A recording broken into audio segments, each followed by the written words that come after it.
Hello? I should be live now. I'm just checking for confirmation that it's indeed going. And there we go. Well, hello everybody. If anyone's there right now, but I don't think anyone's here right now. Anyway, back on the title screen. I get to see the boss from one of the previous areas there. You can see that he's I think that was the gargoyle, I think. I already killed him, so I don't know why it's showing that right now on the title screen.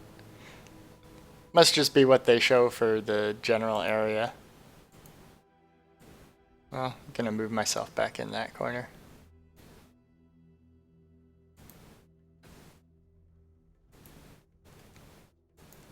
But yeah, this just must be the general title screen for this region of the game. First I thought it was going to show the whichever boss I'm going to fight in that corner. But back to the... I guess that wouldn't make too much sense because you could have multiple characters, but you know, it's the last character you played. Oh yeah, that's right, I have the unspent skill point.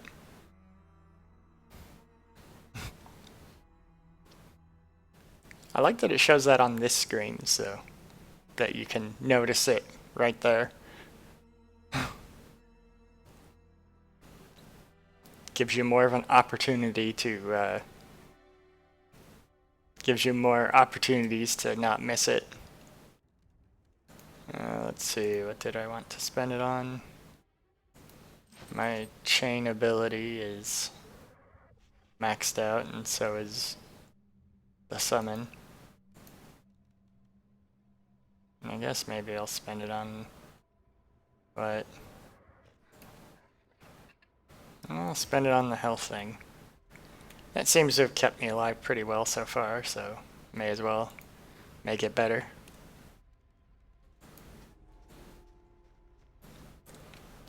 Was I gonna do anything?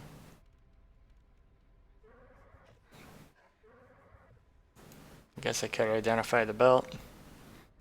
Why not? Let's see, that's 132 total armor. But I'd have to sacrifice a ton of ice armor for it.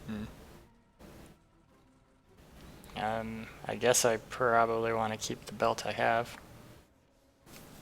If I had a socket or something, maybe I'd switch over, but I'll keep the belt that I have. Oh, I have a lucky coin. And it kind of froze up. Ah, there it goes. It needed to pause that long, I guess, in order to find that sound. Okay. Now, back to what I was doing.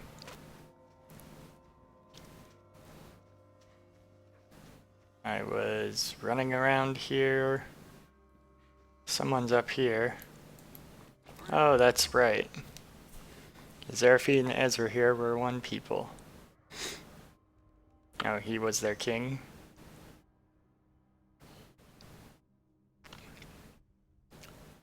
Huh.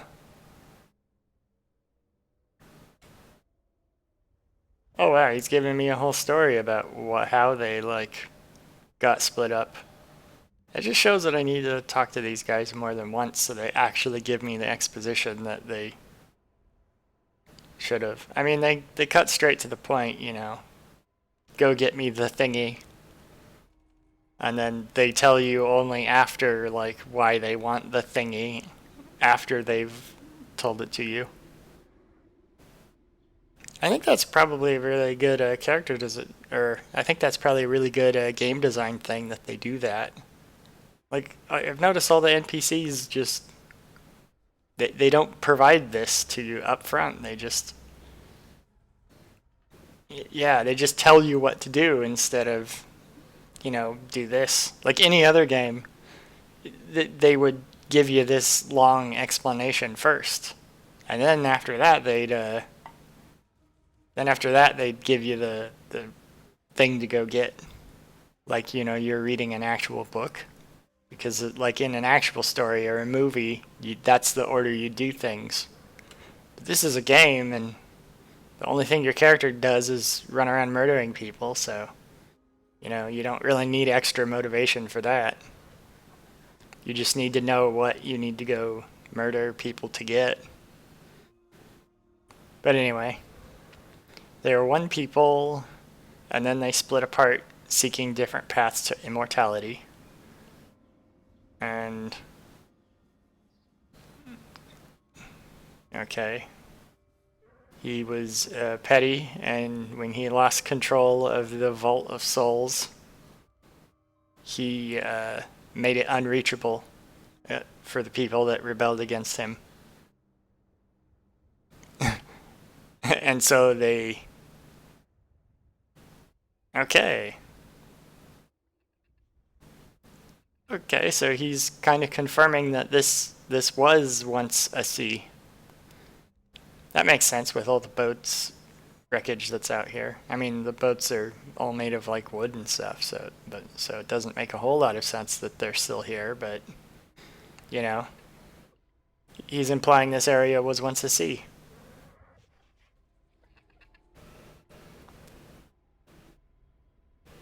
Okay, well, anyway, it seems like that's maybe the actual moral thing to do. End the war between them. So I'm gonna stop this. Two different dragons supporting two different sides in this conflict, and just go into the Vault of Souls? Wasn't one of these things the Vault of Souls?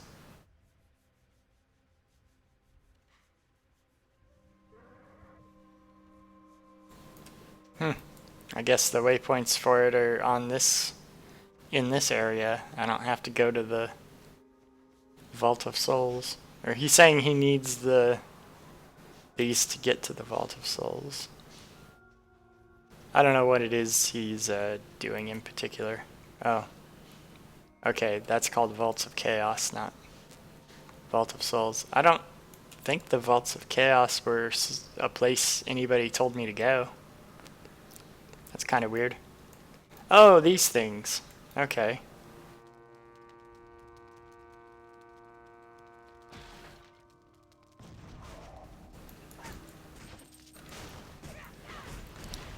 Okay, I guess that sound is so annoying it wakes the dead. It makes that guy get up out of his thing and...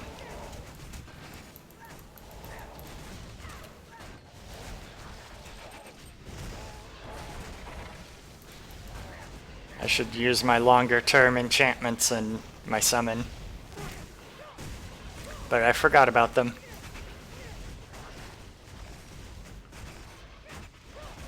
Guardian of Wazij. I was wondering why those hordes were there when I first came through this area. It's a good thing you can't just decide to blow on them. Otherwise I would have had this fight and found a mask and not known what to do with it. I mean, I guess the mask doesn't go in my inventory, so it would have just been an anomalous mask that you obviously can't wear, maybe. But yeah, let's end this war between the fractured peoples.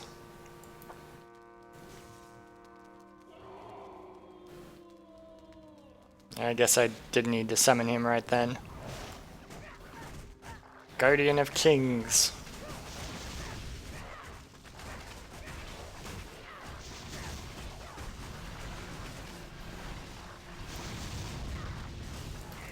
Whoa.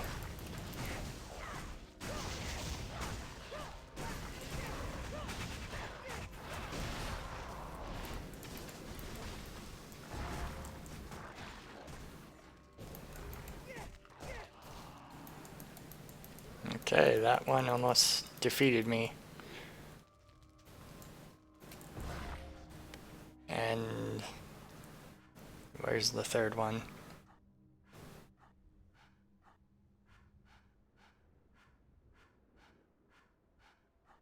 Sounds like I'm panting like a dog. That's the third one? Okay. Electric enchantment. And there's my summon. Guardian of Queens. What was the first one? Guardian of King, Guardian of Queens. I didn't see what the first one was called. Or I saw it at the time, but I forget what it was called now. This one uses electric magic. And has weird emblems floating above their heads. I guess those are the Guardian mask or whatever.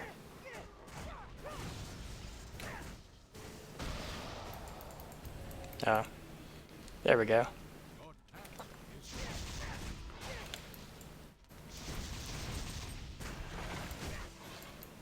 Okay.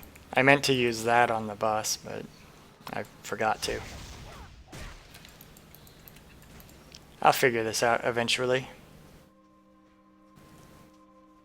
I'll figure out how to actually play the game correctly and good. Breaking the siege. Witherways. I don't think I've ever been to the Witherways. Also, there's that portal to the nether realm that's here somewhere.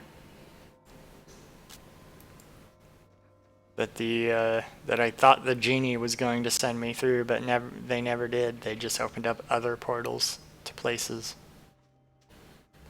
Maybe I ought to go into some of those areas. But oh well, let's see what my... No, not journal. My quest log.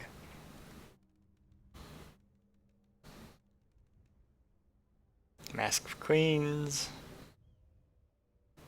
Mask of the Wazir. A wise but stern old man.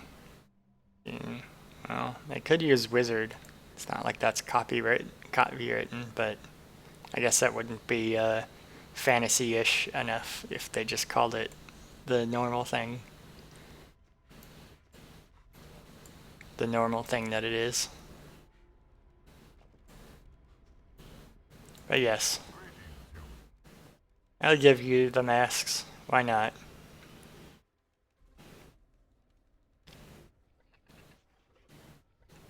Yeah, sure.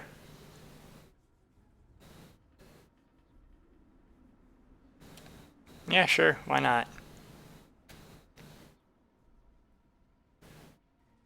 The first of a dynasty of slaves. Well, I don't think slaves are the type of person you go out and murder people for you. But sure, I'll be in your army. Why not? I mean, that's basically what I'm doing now. I'm just running around killing everything. Okay. I don't think I care about those boots. Let's see. Savage Blighted tag. Yeah, I guess I'll give this to my pet. I guess I'll maybe get rid of the agitating shock tag.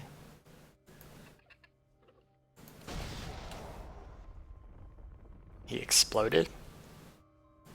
Oh, he's a boss encounter now. I think.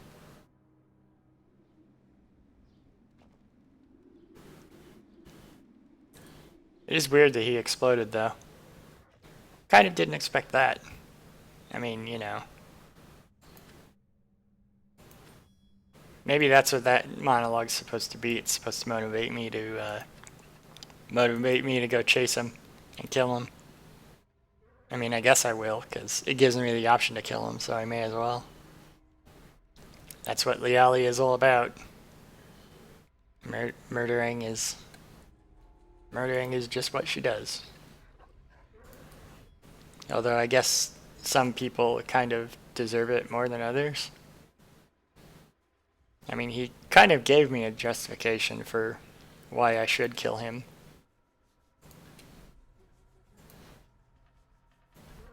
I mean, he implied that there's a human empire somewhere. I didn't know there was a human empire. As far as I knew, the only humans I've ever met in this world were the people in the tavern and Torchlight and myself. And I guess the two characters from the previous game. I don't think this character has met the alchemist. But everyone else has been like an Asterian or let's just say that they're all different types of elves. Because I don't really know what the difference is between all of them. Besides different styles. So yeah, everybody I've encountered so far has just been an elf of some kind. Which I guess makes sense because as far as I can figure, the part of the world that I'm in now is like a magical part of the world. Like there's more ember in this general region.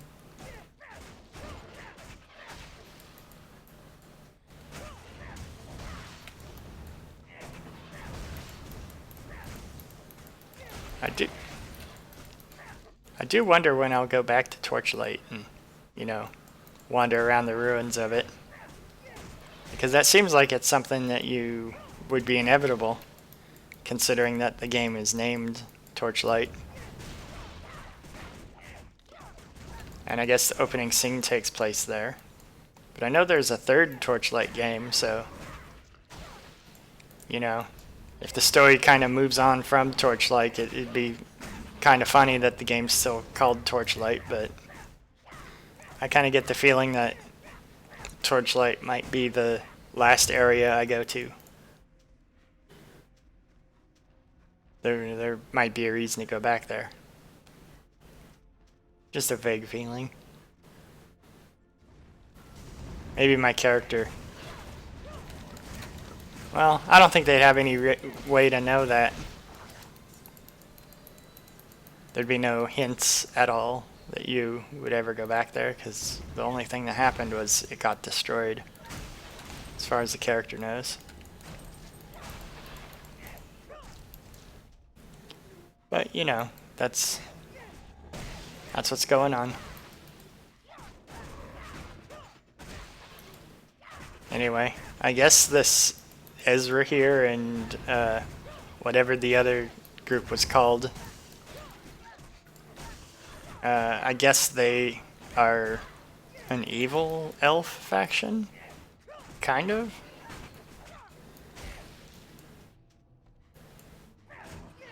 Why are there so many undead down here? I mean, I guess he did say he is immortal, and I guess if you're a zombie for 1,000 years, or however long he's claimed to have been, I guess that does sort of mean that you're immortal. There we go. Sand Hulk.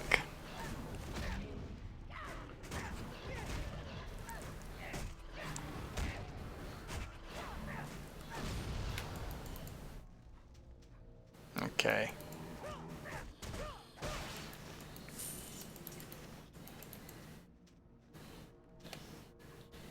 Yay. Okay, running around. It is nice of these, it is nice of this place to light those torches for me. Just when I get near.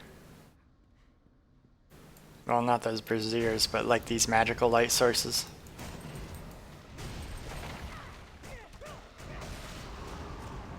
Sand Spectre.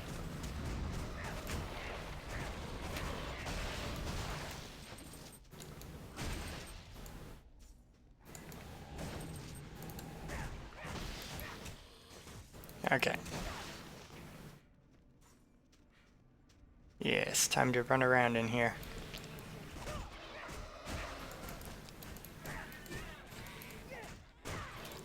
So that particular ghost turns into a swarm of flies, I guess, when it gets punched to death. Kind of implies that the ghost is really just a swarm of bugs wearing a robe. Which, wouldn't that be a kind of neat, that'd be kind of a neat undead monster. An animated swarm of buzzing flies that loosely forms into the shape of a person. I mean, if you're using magic to create a body for yourself, it could be anything, right? I mean, it could be a skeleton, and, you know, that's like classic, but I mean, if you're using magic, then the sky's the limit, really. It could be just a bundle of gems. People might think you're a gem elemental or something. Or like made of fire. It might be smarter than, you know, trying to use magic to just animate your own dead body. Because that seems like it's a little, I don't know. It seems like people wouldn't like you very much if you did that.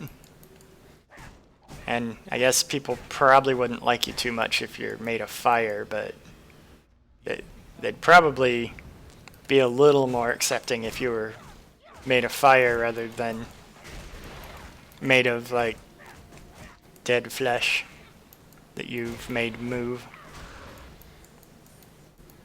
Well, I guess a skeleton wouldn't be so bad. You could hide in a hospital, you know, like an exam room, and people wouldn't necessarily hate you.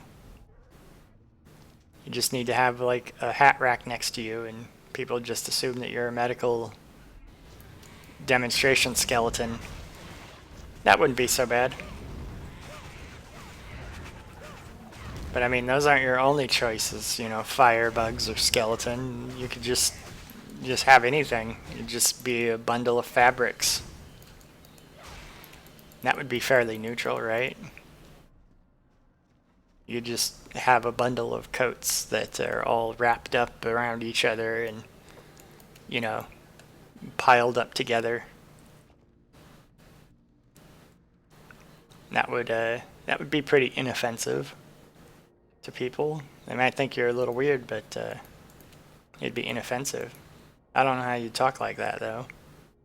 Of course, you know, maybe if you're dead like that, you can't really talk for the most part anyway. You just have to write journals. And then, you know, show somebody your journal if you want them to, or take a whiteboard with you, maybe. Show them your journal if you want to tell them something. 30-second summon duration. Increased rage of my stun thing. I guess I'll increase the wolf thing more because it's closer. 43? Oh yikes. I have to be really high level before this can get maxed out. I guess that makes sense. They don't want you to completely max out one of these early skills and then never ever try these later skills. Because if you pick one of the early ones and focus all your points on it, you might make it so good that you'll never even consider the later skills in the game. That way, you know, in the late game, all the skills are like equally interesting and valuable. That way you don't have to save up your skill points and not spend it on the early stuff, so that you can just put it all in the later stuff. That makes sense. Because I remember in the previous game I would always just I would always save up a bunch of skill points to put it in the skill I wanted to mostly focus on, which made characters hard to survive early on, but later on it made your characters ridiculously strong and powerful. Of course, in that game I always put skills into the increased fame gain, because that was one of the, I think it increased your experience gain and your fame gain. That was a really I mean, if you put a skill in, if you put points into a skill that increases the experience you earn, that just helps you become faster, stronger faster. So I'd do that, and then I'd also put skill points into the main skill that I used.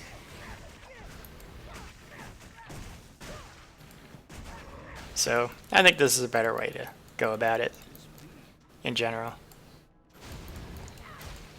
Yes, that's nice. My pet is fleeing. My pet will be fine. Although it's been a while since my pet has fled. That means if I don't proceed carefully, I might have some trouble here. Okay. I didn't even check the I didn't even check the level of myself compared to the area. Okay, 35. I guess I'm appropriately leveled for this place.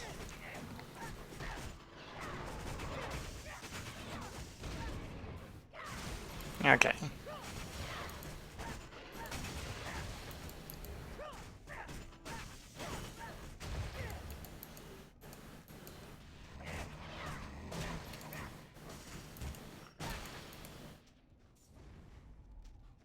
I gotta light that, whatever it is, magic torch.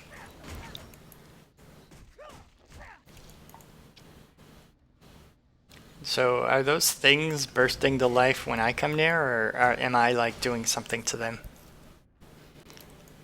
I mean, I guess it looks mostly like they're just doing it automatically.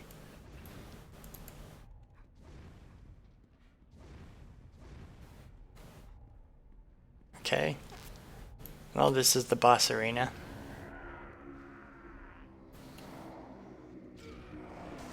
He's laying in the thing. The King in Masks. Combined mask abilities.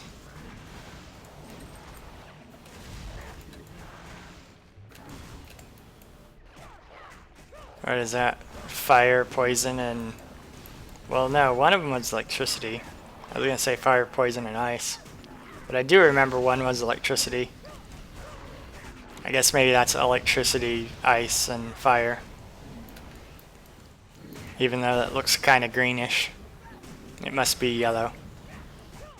Because I think yellow is the electricity element, right? That would make the most sense, I think. Even though electricity, the little icon is blue-whitish.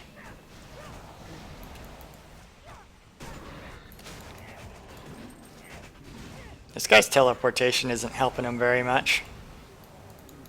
Okay, there, he summoned some minions that time, so it was more of an inconvenience to just turn around.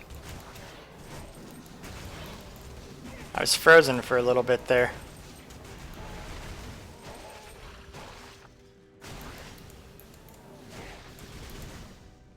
Okay. Boy, this guy's supreme power is not very impressive. Well, I got an achievement called Unmasked. Okay, well, I don't really get why that was such a big deal for him. I guess we can't end this war between the two people. That's too bad. But hey, at least gave us some background on them. Like they used to be one race that I guess lived in the one city.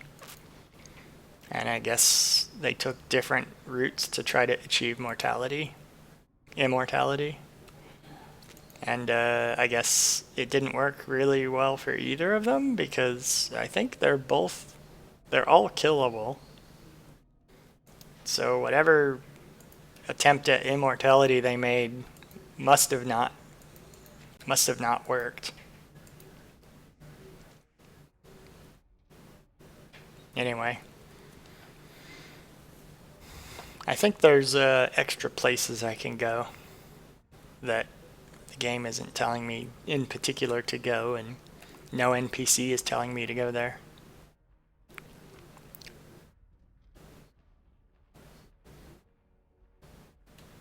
I wonder if those trees are frozen like that, or if they're just, or if they're gonna like, you know, be moving around if you ever get there. But let's see, where is it? Yeah. Electric is not yellow. It's like a blue whitish. So I don't know why it was yellow in the, it looked yellowish in the in that dungeon. Or maybe it wasn't yellow. But yes, Netherrealm portal. It's just sitting there for no reason that I can tell. Oh, there's a little bit of map to uncover here. I thought I'd run everywhere already. Okay. Well, back to the back to this.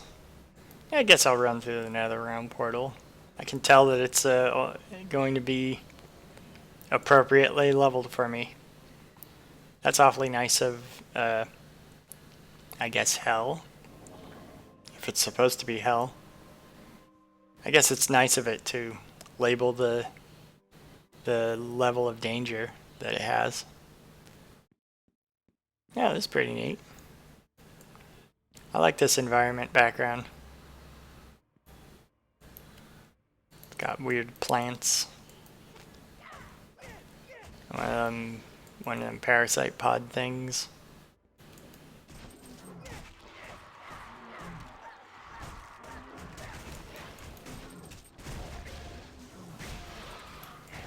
Oh. Probably shouldn't have stepped through the hell portal when my pet hasn't returned to me yet. Of course, my pet's pretty good at finding me, so yeah, my pet found me. Even though I entered another dimension. Of course, I was just standing near the portal when I sent him off, so it makes sense he was able to find me. Just, you know, you wouldn't exactly like play fetch with your pet and then climb a tree or, you know, hop through a sewer grate or something. But these people apparently do with their pets. I guess their pets just have a better sense of smell and they're better trained. I mean, they are unique for pets because, you know, they can sell equipment for you somehow. They know enough about money in order to not only get money in exchange for the items they get, but get an appropriate amount of money. I always just kind of interpreted that as you had an arrangement with the people in the town, and like the pet didn't like just do those things for you. Like the people in town already knew that your pet was getting stuff that you gave it, and so they were just, you know, bargaining with you essentially. But here, these are like people I've never met before, and the most I did when I met them was I kind of stared at them. Yeah, some of the gold fell back behind there. Most of the gold fell back behind there. But in this game, everybody in this region I arrived at recently. I didn't have a chance to meet them.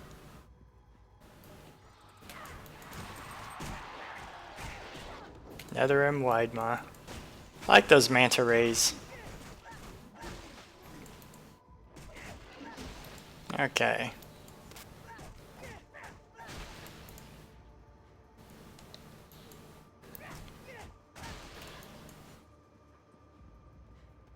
This seems like a pretty, yeah, flaming blue flame on skulls. That's nice.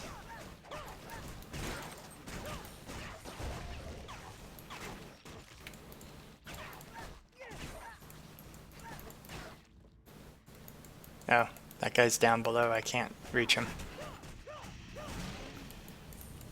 If I had the gun, I could just if I had a gun or a wand, I could just shoot down at them.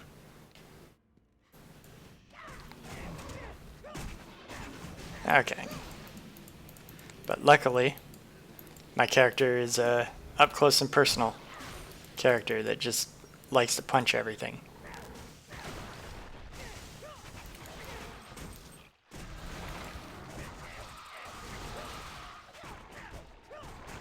Okay.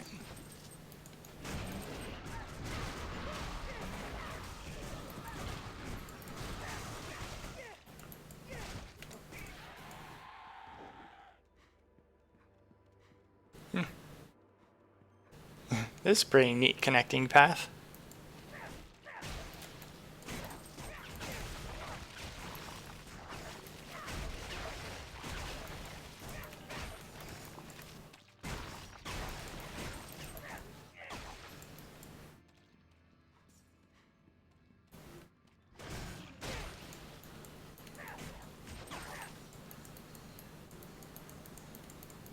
There's a pretty neat connecting side path there. Okay. And got to get these stones.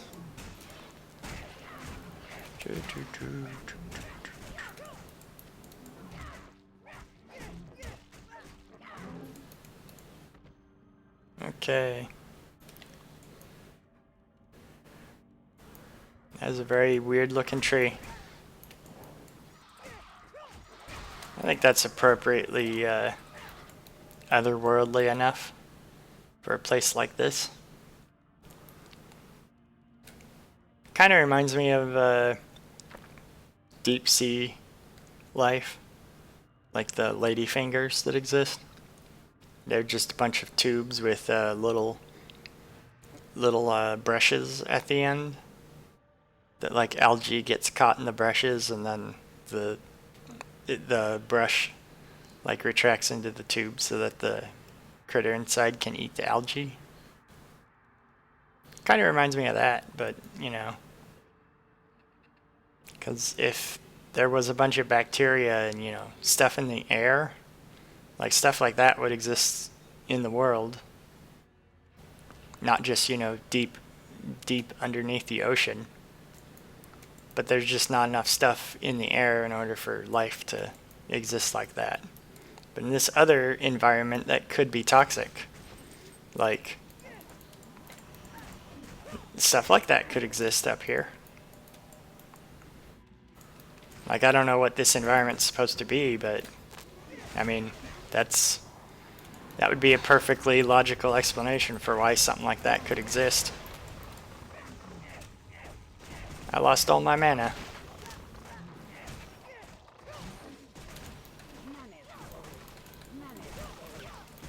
Yeah.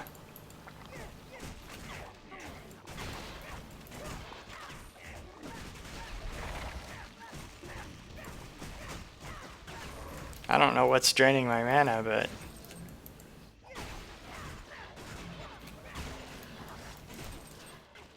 is it this guy? Someone's draining my mana.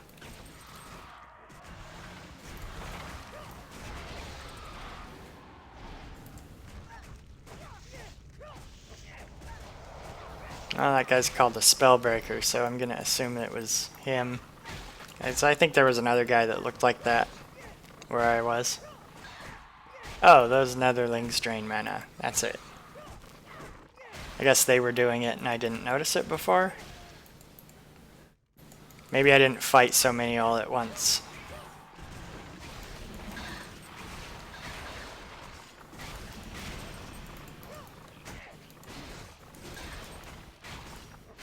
Or maybe these Netherlings are just ones that drain mana.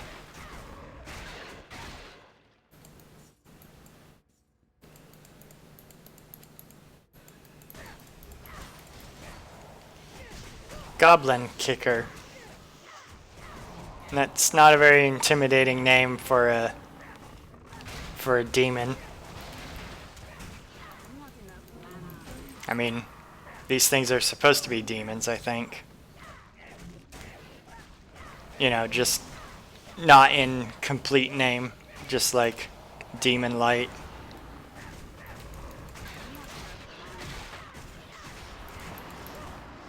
Oh, Gil Sumac. That's a better name. What's this other guy called? Dragon Kicker?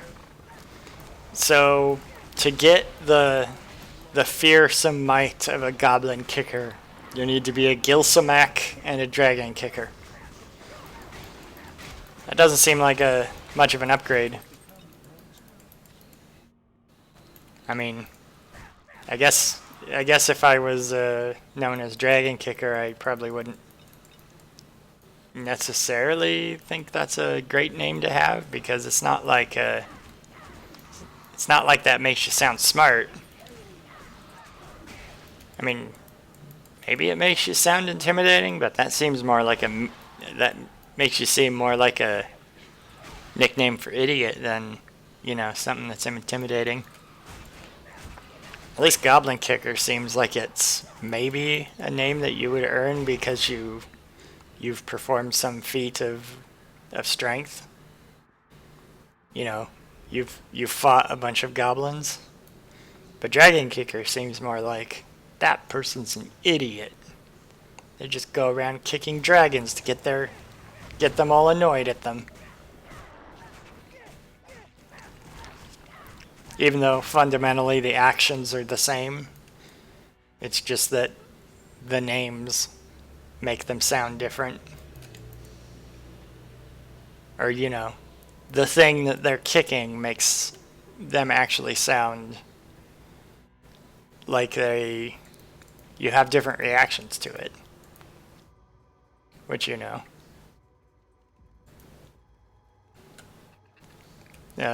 kicking the thing that they name sort of carries different implications with them. That's what I mean. I have a new tier of abilities that I can put skills into. Let's see.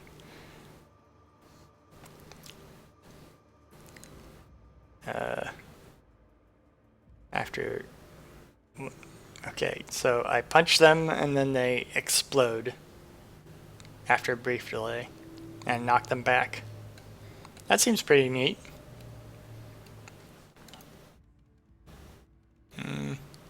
Yeah. Let's see.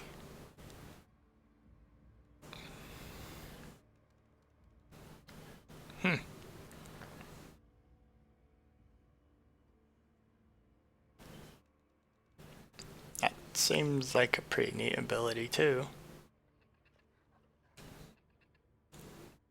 It adds a frost damage effect to everybody that's near me. Battle standard. Oh, this is a summon thing. Yeah. Huh. That seems more like a multiplayer kind of thing. Because I almost never run out of mana. I mean, I guess I was in that one fight, but it usually is pretty rare that I run out of mana. Knockback resistance. Lasts for 25 seconds. I don't know. I think maybe I'll just improve something that I'm already using. I'll think about that one though. That one seems like it'd probably be pretty useful for a boss fight. But for now, I think I'll just stick with what I'm currently got. Oh. I've been picking up a lot of loot in this area. Savage Quartz Sword. Nope. Let's see. A gun. Sailfin Claw. Nope.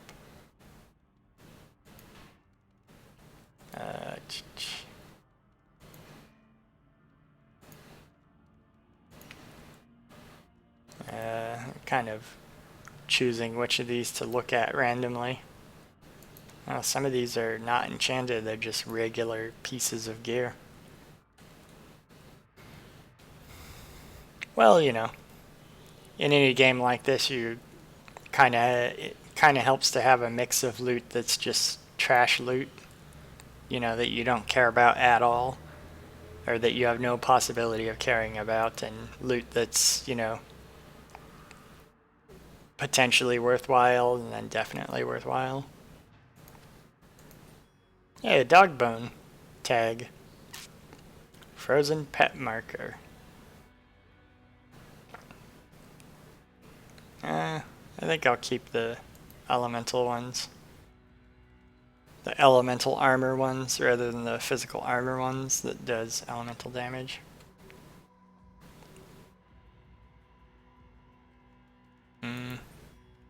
Okay. Ritual Janissary Crown. Looks like it's another skull thing, but with a cooler helmet. Let's see what it looks like. Or with cooler horns. Yeah, that looks like it looks better than the.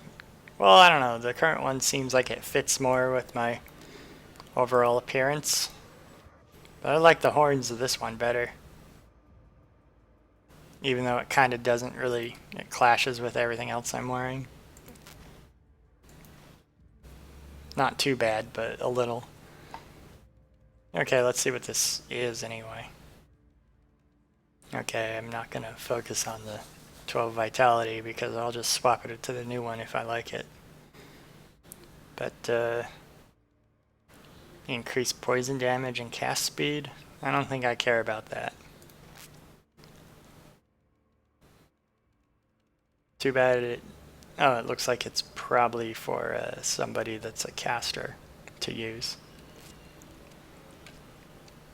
What's this one? No, I don't care about that. Probably most of these are things I'm going to automatically not care about. 16 vitality. 14 mana. 42 physical armor. Or strength. 101. 42 level. Wow, those are some tightly braided pants that would probably be worthwhile to replace my current pants with, but not quite good enough for me to wait 6 levels for me to put on. Because I don't think my strength is going to be 101 anytime soon. I guess if I swap over my bonus from dexterity to strength at some point it would be already, but what's this? I wonder if all the items in this set increase the amount of gold found.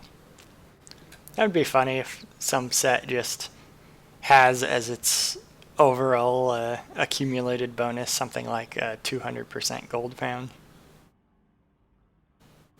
Because if there was a set of armor like that, like a real person would definitely be wearing it. Actually, what effect is it that like allows you to find extra gold in this world? Like, what enchantment is that? Just really good luck enchantment? Or is it like something that has some discrete effect? What is this? 20 physical armor. Upgrade all my elemental damage. This seems like a pretty good ring. I guess I could enchant it to... I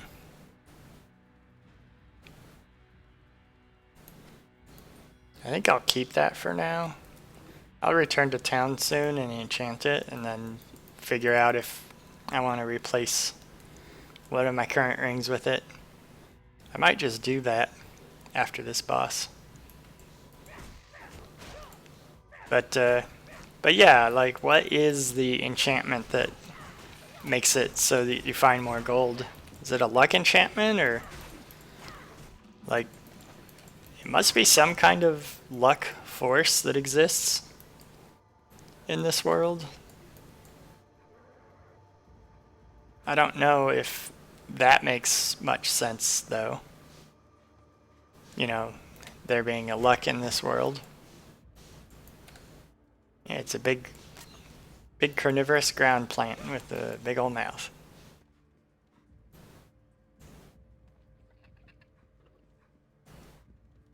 I guess this is the end. I was kind of expecting a boss fight or something. Or this to jump out and try to eat me. But I guess not. I guess he already ate the boss that was here, or would have been here, and then he went down there to relax. So he doesn't want to fight me. Oh, I almost missed that. I don't know. Oh hey, it's a special monster. Leaps back and hurls glaives. And it says this guy regens health. And he does.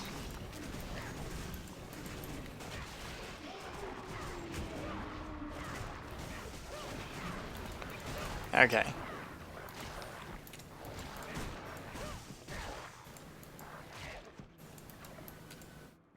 Okay. The summon was really helpful there. I went down like a side path over here and didn't fully explore this back area completely. I assumed it was kind of a side path because it was, you know, narrow. Like that, but... So, back to there. Is this scream attack? Scream attack thing, it looks like a manta ray. Just screams at you. Okay. Want to make sure that the Nether Rim portal is as safe as I can make it. Because, I mean, it's a hole into like a demon abyss.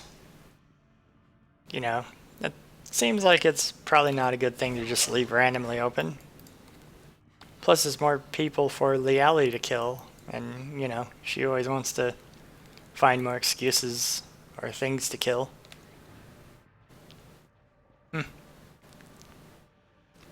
Okay, that's kind of a weird cul-de-sac and dead end. We shall go the long way around.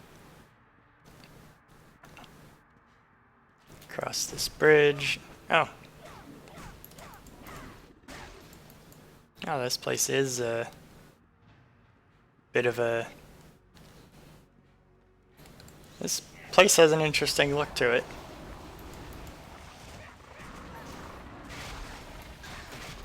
Okay, so those netherlings do drain mana. It's just that they surrounded me before, and I don't think they had before then. I guess that must just be a feature of all netherlings. These ones are just tougher than the ones I encountered in the Temple of Water. Or, it wasn't a Temple of Water, it was something else of water, I think.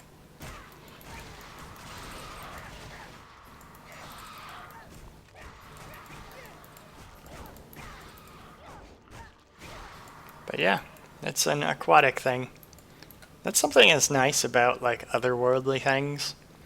So if you want otherworldly critters and things to exist in your world, just look at the stuff that exists under the ocean. Because the stuff that's under the ocean is pretty weird. Most of it's pretty bizarre. Like this. I mean, they don't look like animal claws at the tips, but you know, it's something that definitely probably inspired that. A definite probability there. You know, I mean, this is more like, I don't know what this is. Like a beehive or something. But there's a lot of stuff that's the deep under the ocean is just really strange. That could inspire weird creature designs. Especially for a realm that is supposed to be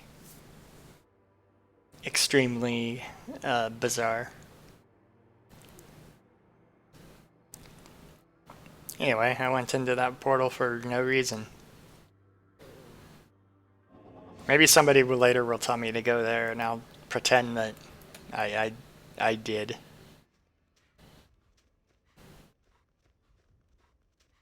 I'll totally pretend and tell them that I totally did, even though I didn't.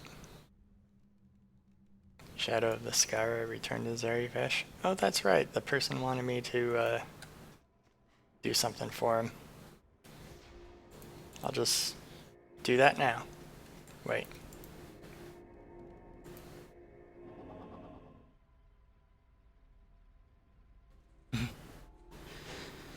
I'm so used to town portals just taking you to town and not just being like a waypoint that links into the waypoint system.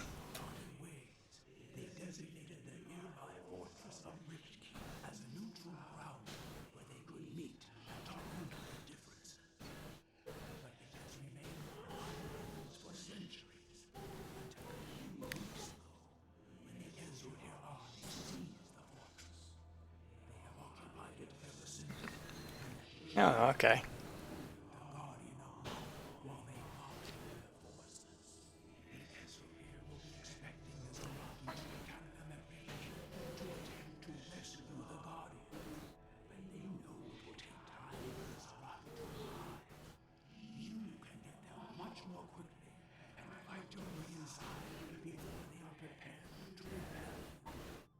Okay.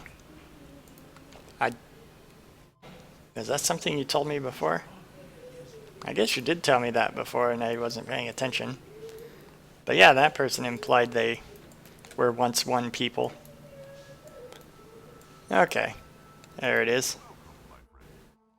I have eliminated the bat things.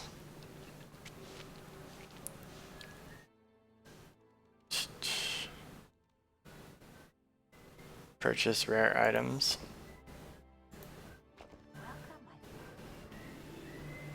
Oh, do they mean that?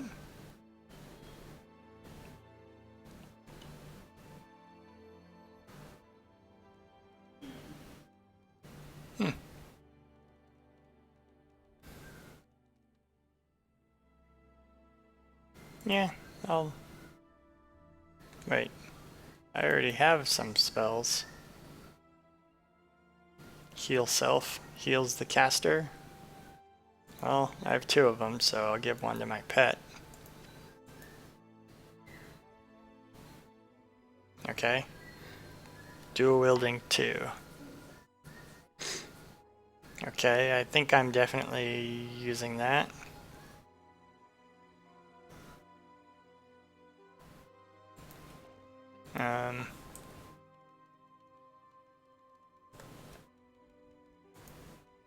Pet spells. Okay, I have to right click. Okay, I have to right click to teach it to him. So this... Okay, I guess I'll do that.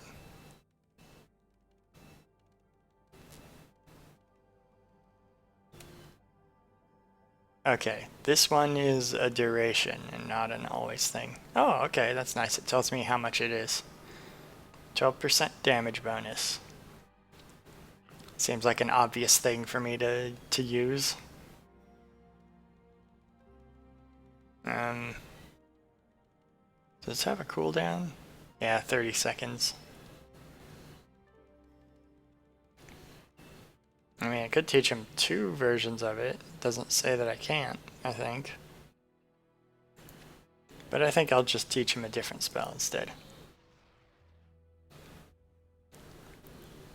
Yeah. That seems like pretty good. I mean, 16 health stolen on hit doesn't make a big difference when you take hundreds of damage per hit, probably, but it's something. Actually, I don't know if you take hundreds of damage. I mean, you must, because I take a pretty decent chunk of damage from enemies, and I I get at least 86 to almost 200 damage subtracted per hit, so I guess it must work that way.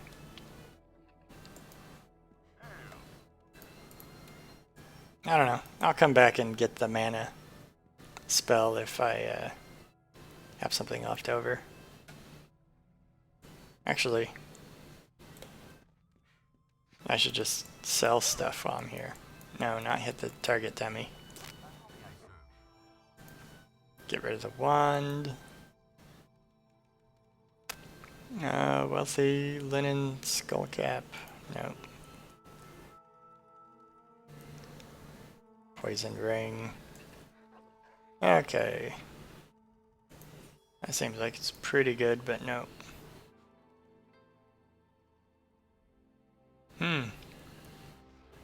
13 strength, 5 dexterity, 4 vitality. Okay, that is a definite maybe. But first, I will get an enchantment on those. Oh wait, that's a transmuter. I don't care about the transmuter right now.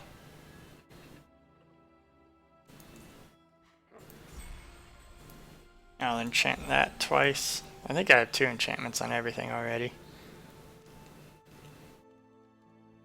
Yeah, 2, 2, 2, 2, 2, 2. Okay. 1% to all damage, 70 health.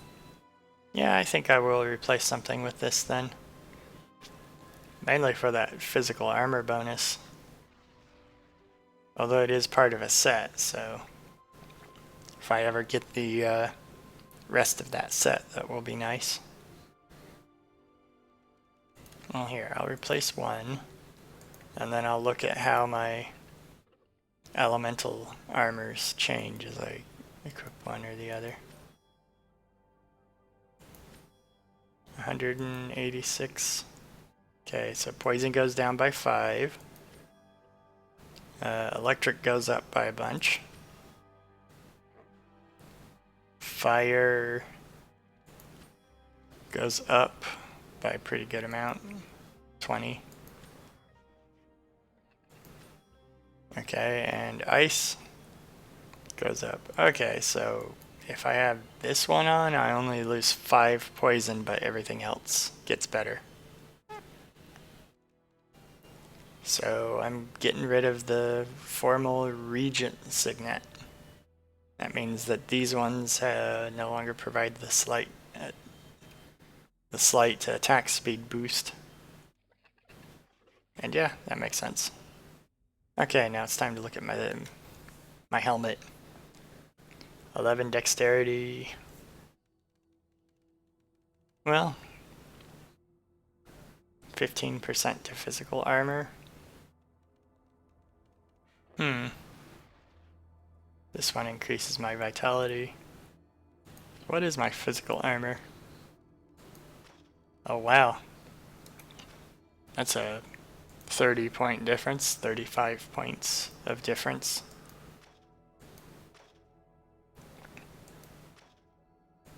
Well, part of it might be the S0 skull. You know, I think I will replace it though. Because what does the 12 points of vitality difference do though? Armor bonus 15. Armor bonus 12. Well, the thing itself also provides another 15. So that provides, what, 18% total armor bonus? Between the vitality attribute bonus and what the just skull does. The other one ups my damage though. I don't know if it ups it by any substantial amount.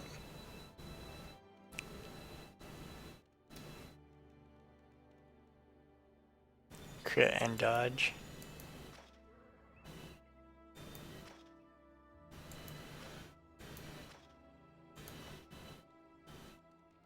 don't know which one's better.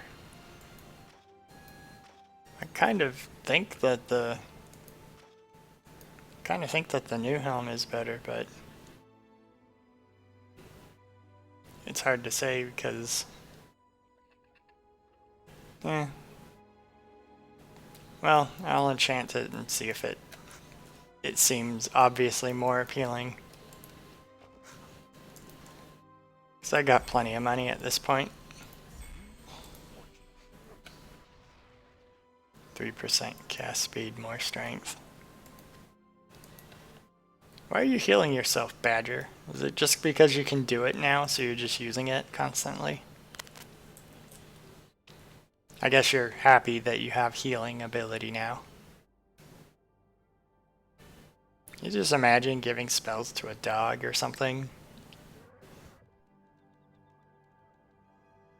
That would be very strange to do that. Well, you know what? I'm gonna do that. I'm gonna change it just because I've had that skull for a while, I think. Gonna get back my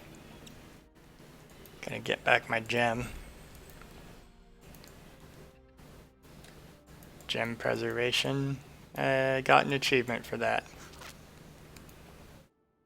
Okay, let's see. I'll put this in... I'll put it in my pants. Why not? I have a skull in my pants now. What do I want to...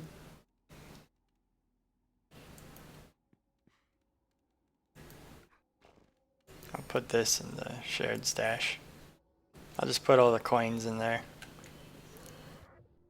At the end of the game, I'll probably have like 15 coins or dice in here or whatever. Then I'll just be able to, I don't know why I'm looking at this stuff. Because I shouldn't be worrying about it at all. But at the end of the game, I'll just have a bunch of coins and stuff in there that I won't be able to do, that I won't do anything with. Maybe I'll make a different character that just... I put coins into all the slots. It won't accomplish anything to have somebody that earns a lot more money as a low-level character than they usually earn. But it'd be fun, I guess, maybe, to see the numbers be bigger sooner. I mean, that's part of the point, or the appeal of the game, right?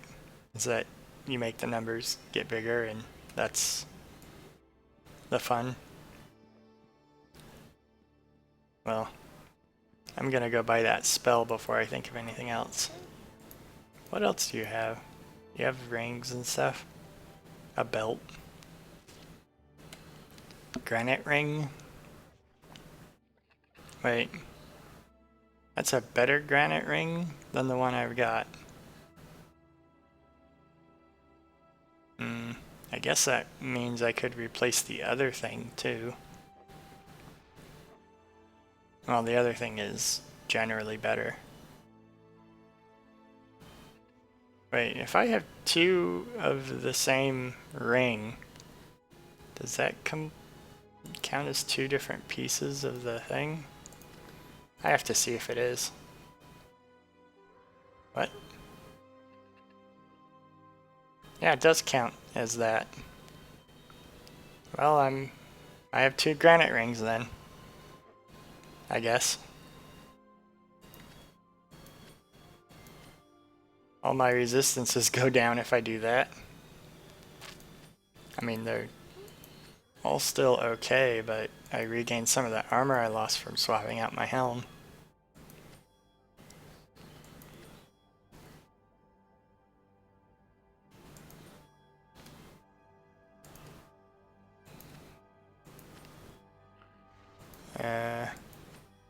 Does any of my elemental resistance go up? Nope. Nope, they all lose out. I get 3%. Or... yeah, they all go down.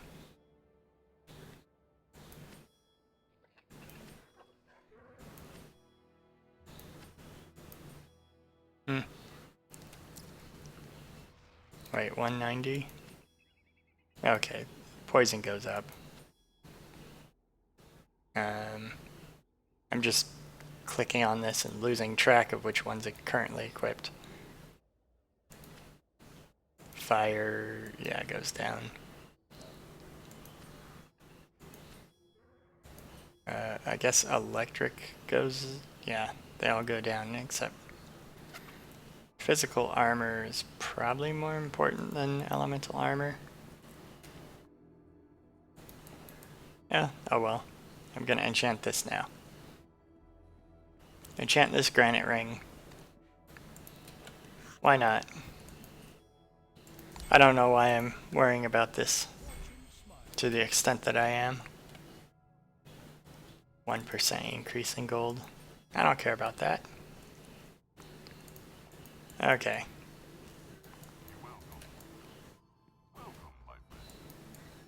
Oh, sure. It would be an honor to fight beside me. I don't think you'll fight. How may I serve you? Different merchant.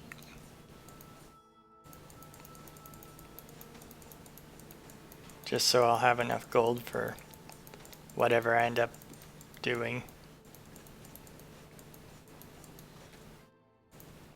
I want to get that other spell.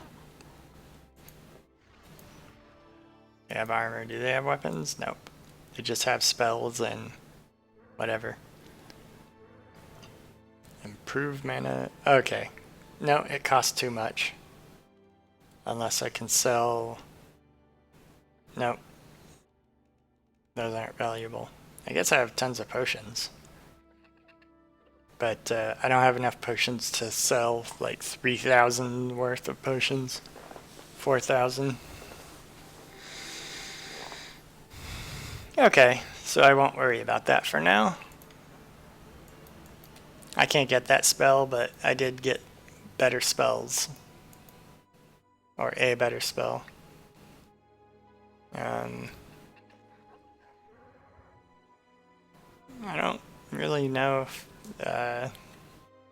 well, I guess I'll give this to my pet. Wait, where'd it go? Oh, I dropped it. I'll give this to my pet. Okay, the pet can't learn it because they already know one version of that spell.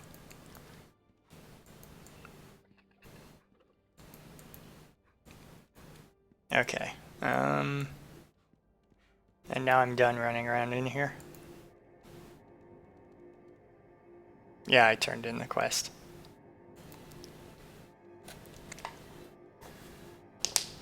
So time for me to go back to the Salt Barrens. I thought I clicked that. I guess I didn't click it.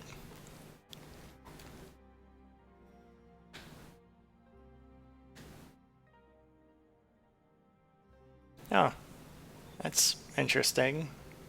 That poison does that. Reduce armor and damage. That's good to know that poison can do that to enemies. Wonder if all the elements do stuff like that. Should I go into the vault of... I kind of want to go into the vault of whatever it was. Vaults of Chaos? I don't think I went in there before. I know I went into the Korai Cave, because that was a quest that I took a while to get to. Went to Swarm Point. I went to the Netherrealm portal. I don't think I ever went in... I don't think I ever went in here yet. So I'll go in here before I go to the next area. Ancient Vaults of Chaos.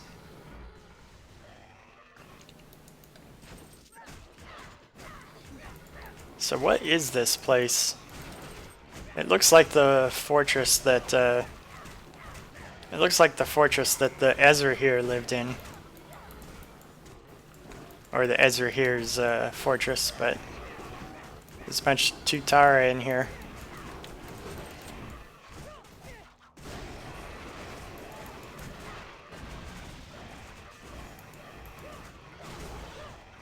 Okay, I guess this is their city. I guess nobody wants me to go kill these guys, necessarily. But, you know, I'm in the area, and my character isn't exactly a pacifist.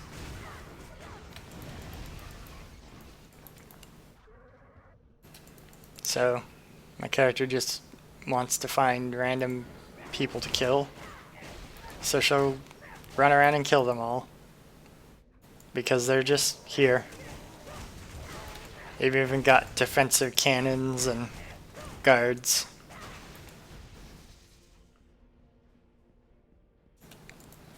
I guess this does mean that the Tutara and the Tutara and the Ezra here are allies.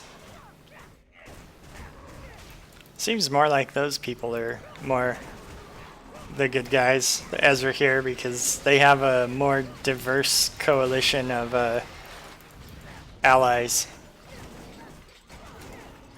You know, whatever the biggest coalition of peoples are probably the more reasonable people, I would think. More diplomatic. They're able to all negotiate things better. Well, I mean, it could mean they have more power in general, but I think it's more considering the fact that I can't talk to any of these people at all. I can't, like, know anything about them, really, other than the fact that they're all enemies of the whatever group was called.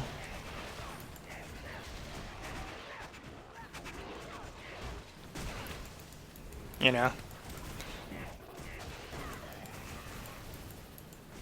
Well, time to kill everyone in the city. Okay. It is nice that there's these little offshoot areas that offer no, there's no quest for them. In a lot of ways, this game is like Diablo 2.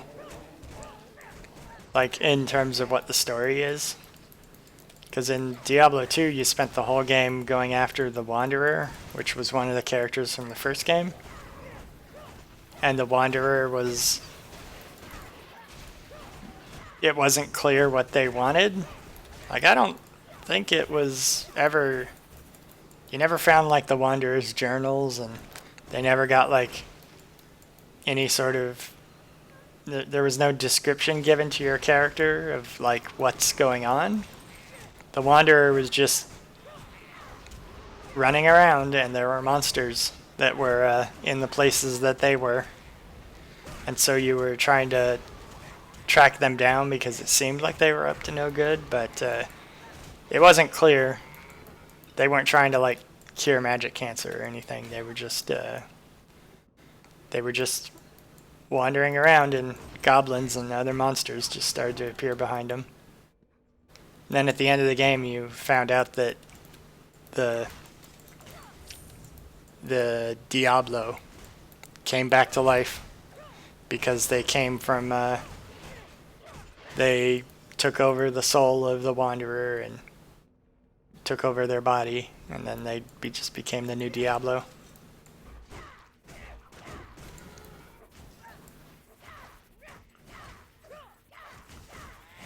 But yeah. So, I mean, it kind of had a similar setup, but I think I like this one better, where he seems to have a goal, and his goal requires him to attack people that are supposed to be, I guess, keepers of peace. I mean, it's not really completely clear to me what the Guardians do, where they come from, or how they are required, or if they are required for this world, but it's more of a motivation, I think, that makes sense to me. You know, he's going to cure magic cancer, so he's running around and causing all these different problems in the area. It's like, that makes sense to me. You know, this feels more like it's a... I mean, who knows, maybe he'll just turn into the bad guy from the previous game by the end of it. But in giving him logs that you can read, in giving you logs or a journal that you can read, where it says that he's going to cure magic cancer because he has magic cancer, and magic cancer is bad, it gives more of a, like, purpose behind things, I guess. I don't really know how to explain it definitively. Or concisely, I should say. It seems more like, oh, I'm actually chasing after a person and not just a random bad guy.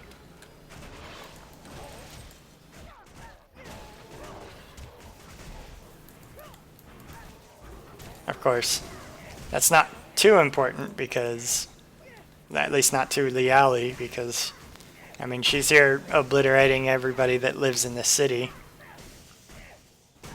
because they're a lizard creature and not a just normal person, or I guess a weird elf that wraps themselves in bandages. Because those are the only people I care about, really. I care about Asterians and weird elves that wrap themselves in bandages. That I forget the name of.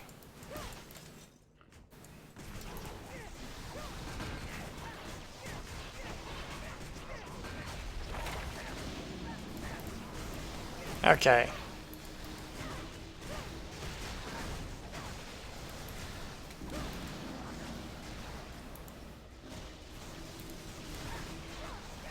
Wow. Bat Mangler. How easy is it to mangle a bat? Unless this is like a special world with bats that are super tough. I mean, I think I'd rather be a bat mangler than a goblin kicker. And, well, definitely more than dragon kicker. I still think that just makes you sound like an idiot.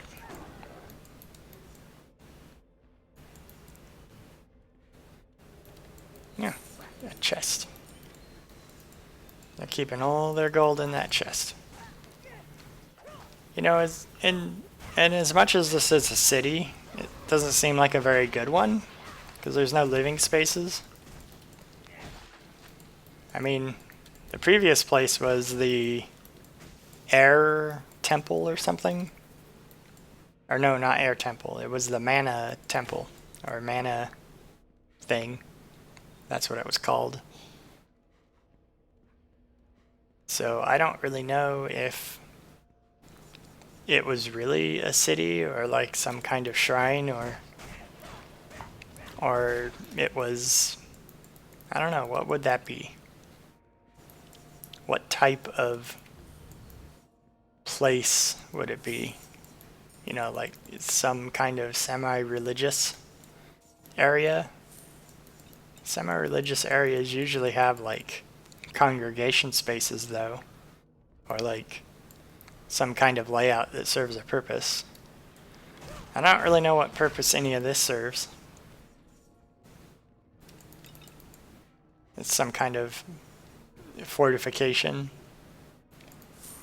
Doesn't seem very much of a fortification to me, but you know, maybe this is just how the weird elves and lizards build their religious sites.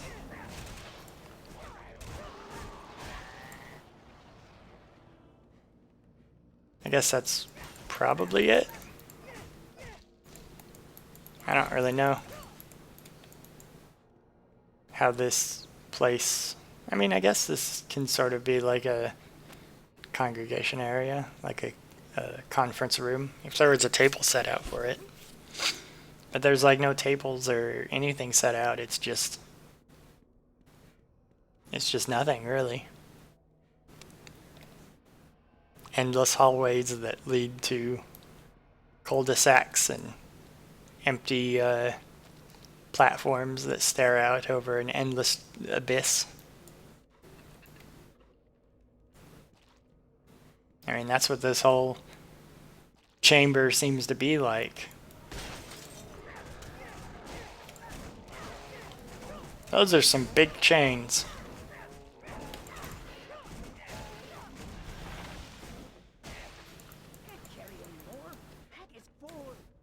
Oh. Okay. Get rid of the weapons I definitely won't use.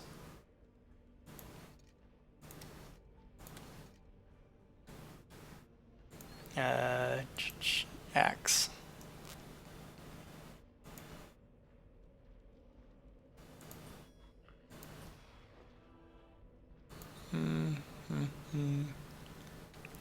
But yeah,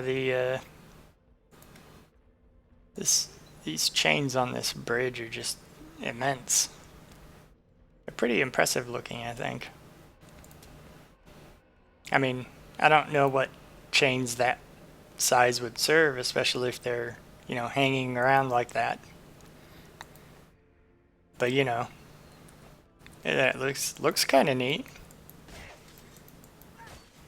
Maybe it's meant to be intimidating, or maybe they're there to catch this stone bridge if the stone bridge starts to fall. Wait a minute. This chain, they're connected to the ends. This is supposed to be like a suspension bridge then, maybe? It's just that it doesn't need the suspension. Because they're like waving around, so they're not taut. They're just sort of hanging loosely off of the bridge, attached to something above.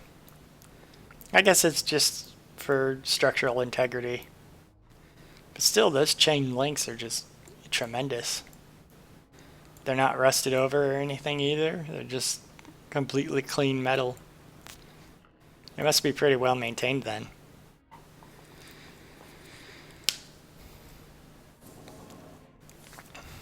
Pretty impressive looking. Hey, look! A bookcase. This must be their library. This area. Seems sort of, I don't know. It's kind of dark for a library though. But, you know, maybe these creatures can see in the dark, or they read Braille or something. That might be what it is. They all read Braille. That's why nobody likes them. That's why the elves want them dead, because the elves don't like Braille. Actually, I don't think the elves care about these people at all. They're just here because they're allied with the Ezra here. Speaking of, there's a couple in here. It makes sense because, as far as I can tell, the Ezra here are their allies, so you know, you're probably gonna, in any multicultural society, you're gonna see a few people from within the culture that, you know, within different cultures that are accepted as a part of them.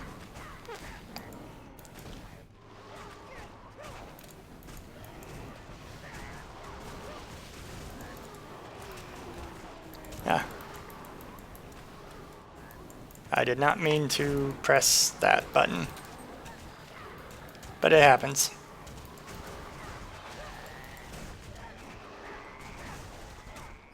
But yeah, this must be where they've housed up all the civilians or something, because that was a pretty big fight.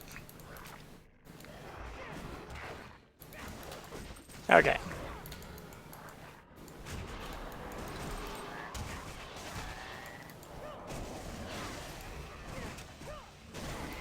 Okay.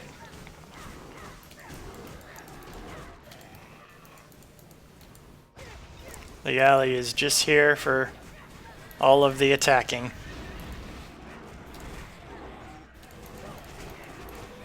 Boy, this area is a lot tougher on my hit points than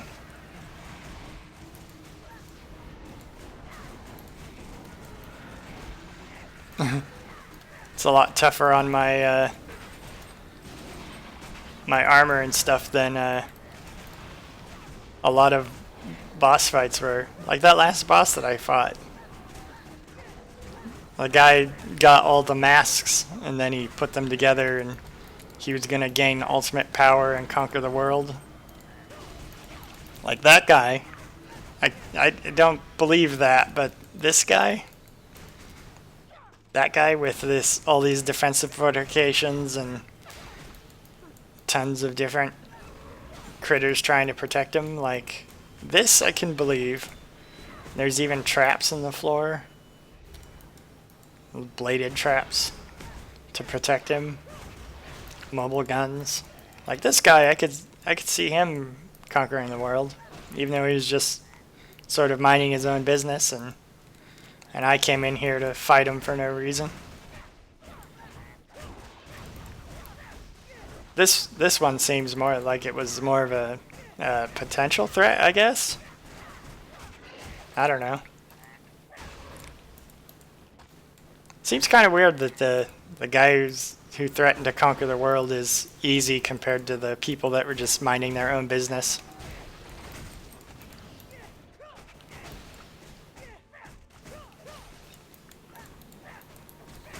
Kind of makes the guy that was conquering the world seem like less of a threat. Like, maybe in retrospect I should have left him alive just because it would have... Well, I mean, he still was a bad guy, right? I mean, I'm not really motivated to only kill bad guys or to particularly go out of my way to kill bad guys, but it still seemed like it was maybe an unnecessary thing to engage with.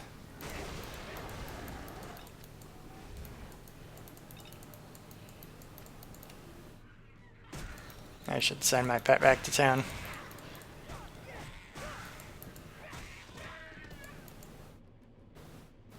Well, now I'll go up the other side.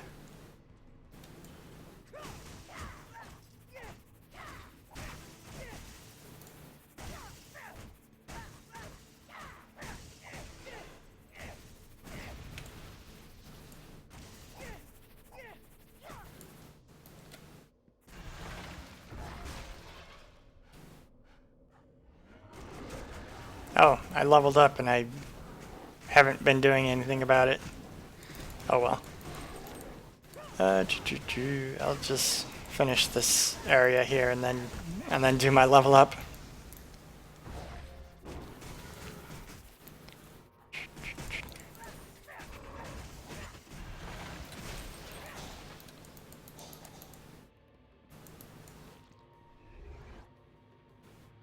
Oh, there's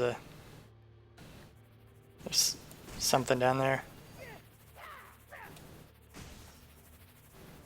Oh. It's my reflexive counterattack skill that's damaging it. And it killed it. Okay, let's see. But yeah, these guys are just minding their own business. And they're way tougher than the world-conquering bad guy threat using ancient mystical powers. Well, you know, maybe I'll do like a pacifist run of this game sometime where I try to avoid killing enemies unless I have a narrative reason for killing them. So I won't just randomly attack ancient vaults of chaos. Maybe these guys gave this place that name just because they want to make people try to avoid this area. I could see that happening. You know, where do you live? I live in the ancient vaults of chaos. That means strangers keep out. But to the alley, that just sounds like a challenge. Like, that just sounds like a fun time to me. I guess I should increase this. It's not much of a bonus to my physical damage, but probably every little bit helps. Oh, it shows my left and right hand individually. So it shows my left hand's minimum damage, and then my right hand's maximum damage. I guess that makes sense. It gives me the full range of what is possible for my damage to do. Oh, I didn't even notice that that bridge was incomplete. I just naturally assumed that there was more bridge there. I guess. Oh, hi, Zocker. Let's see. What's going on? Yeah, it's nice to see you too. Yeah, the fights are harder now. I don't know when exactly you came in, but I went to the Ancient Vaults of Chaos, and the Ancient Vaults of Chaos are... I had no reason to go here, and the Tutara were there with some of their Ezrahim buddies, and, well, I just killed them all for no reason. Nobody told me to go in that cave, but Liali, the Berserker, just wanted to go kill. So she ran in there to go kill them. I also went to the Netherrealm portal. Is that what that was called? Netherrealm portal? What is it? Haunted Quarter. Well, one of these portals here. Yeah, Netherrealm portal. I went to the Netherrealm portal and killed a bunch of the, I presume, demons. Oh yeah, Liali is a monster. I'm playing a character, it's not me. It's the character. She also retrieved the 3 masks for the, like, king. There's like a king guy here that said he was the ancient kings of both the peoples that live in this region, and that they were once one people. But I retrieved the masks for him, and then he went on a megalomaniacal rant about how he's going to conquer the world. And so I just went down and killed him because he kind of invited himself to be killed. So I killed him, but he was easy. But this city I had no reason to go to attack everybody in. Those people were hard. But I don't know what was up with that. Like why one was easy and the other was hard. Unless there's like a message about, you know, it's easier to defeat the megalomaniacal person that wants to conquer the world, maybe? But yeah. Anyway, how you doing, Zucker? Your cat's fine? And yeah, it's my character. That's the thing about an RPG. You play as a character. Like you get to decide what they are like. My character likes to punch things until they explode. Which I guess is most of the characters in the game, but you know, you get to build any character you want. Like some characters like to shoot things until they explode. Oh, that's good. That's good your kittens are fine. But yeah. It's a much harder area of the game that I'm in right now. Which, you know, it naturally gets harder over time. That's the whole kind of the point.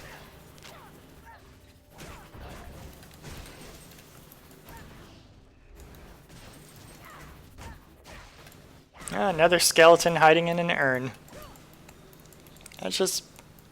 I guess if you're a skeleton, you just spend all your time hiding in urns. It's just kind of what you do, I guess. Now that I don't have a bunch of pesky flesh getting in the way, I can just curl up into a little tiny ball. Oh, you're a bit tired? Was it a long day, Zucker? Yeah.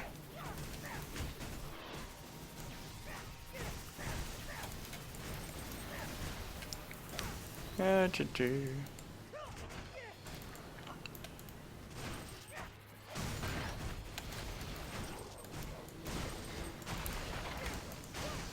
Huh. Yeah, all these people trying to stop me in my inevitable crazy rampage.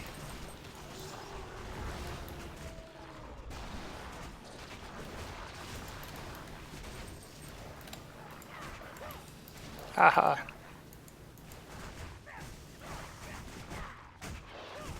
No, my character did not die yet.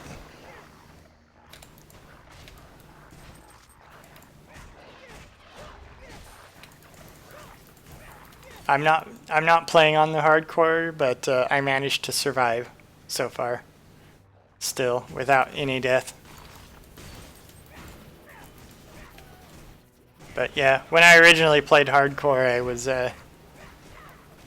I was not able to get very far. Like the furthest I got, I think, was a character that got to level 11, and it was the character that I could specifically run away from and only use ranged combat with. Like all the melee characters, I not.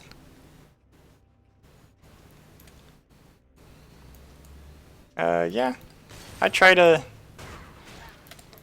figure out what is optimal for each character build and just try to use that sort of play style for the most part. You know, because usually the way they design these is that there's a particular way you're supposed to use the character. So that's kind of what I tend to do. If I can figure out how you're supposed to use a character. Because sometimes I can't figure out how you're supposed to use a character. They don't always make it. Sometimes games are just designed in a bizarre way where maybe they try to make the character too versatile so that they can do anything. And when that happens in a game, it becomes a little more difficult to figure out how you're supposed to do things correctly. Like, there's no reason why you couldn't take this character and use pistols or a shotgun or something, but, you know, that would mean foregoing a few of the most seemingly high quality abilities. Like not having the regain hits on critical strikes would be a pretty big thing to be giving up with this character.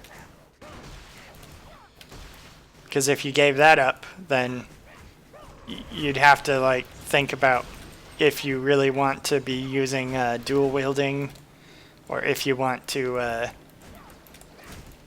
you know, you'd have to think about completely going a different route with how you set them up. That happens to you often? Well, you know, it's just a matter of how many of these types of games you've played, I think. How many different characters you've built in them. Because not all games have characters you build, and some of them have, like, characters you can't really build incorrectly. So oftentimes you have games that won't allow you to make mistakes. Like, I think this game generally, there's no options that appear bad to me. At most, there's options that are like, oh, well, that seems good, but I probably wouldn't use it much, if at all, if I actually put a point into it. But, like, sometimes there's games where there's just trash options that are available, which seems like bad game design to me, but if you are exposed to games like that, you get better at making decisions about how to avoid those skills.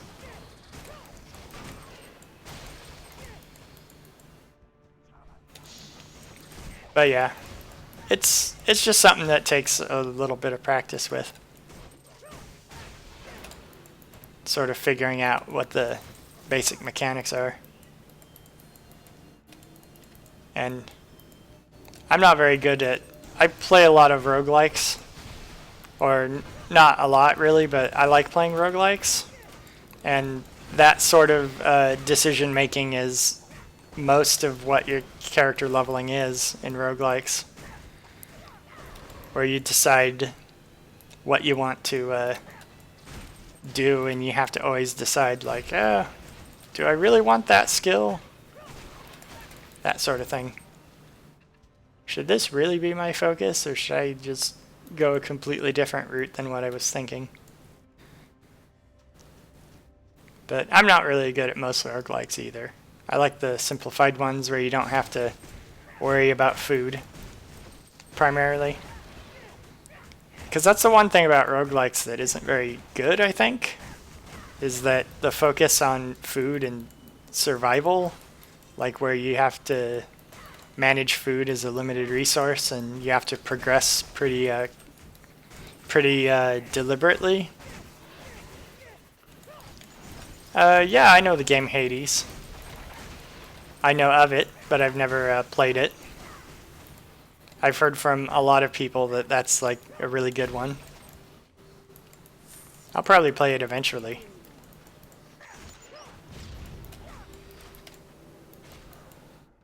Yeah.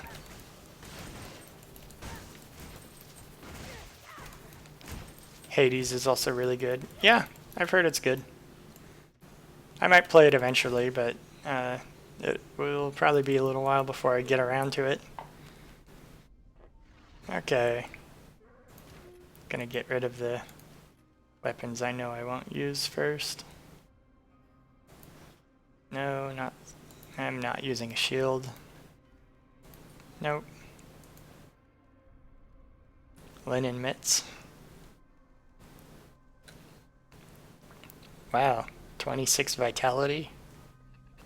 Attribute bonus. That seems like it's pretty good armor. But I need to gain like 4 more levels for it. I don't.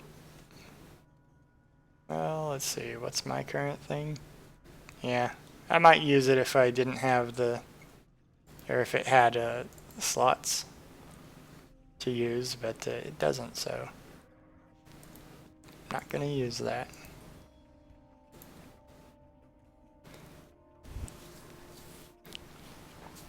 Yeah, Don't Starve.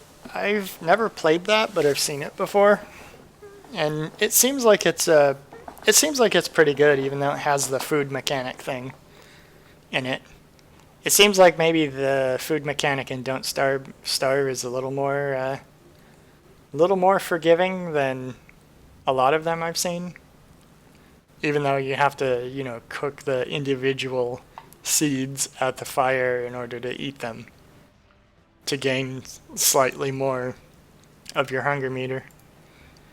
But yeah, generally speaking, though, I tend not to like the you have to eat mechanic. I mean, I prefer to just think about the I prefer to just run around and do the combat thing, and then have most of my thinking be about what skills I want to actually bring into combat and how to use them in combat, in the character building part. Like, there was a game I played that's pretty out of date now. I don't even know if I can get it to run anymore, but it was a roguelike that was based on Doom. And that roguelike was just shooting and running around. And that roguelike, I think, was one of my favorites because it had no eating mechanic, and it was just picking up guns and shooting and building your character. But yeah, Don't Starve is very interesting because it has all the different characters in it that all have different unique attributes.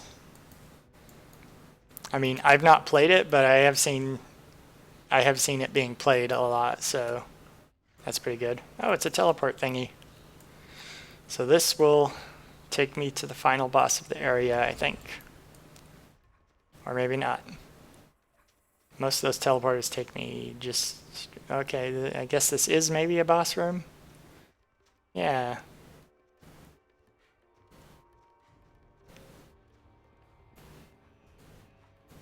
Okay.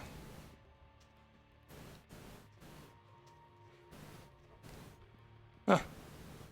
And it's a big old gate. Okay, so I guess this is the Zerafi city? Or no, it's not Zerafi, it's Ezra here. That are the enemy faction.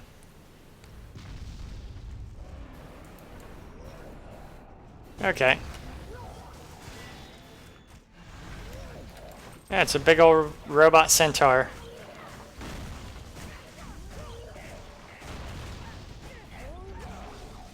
And he just destroyed all his towers that are in the area.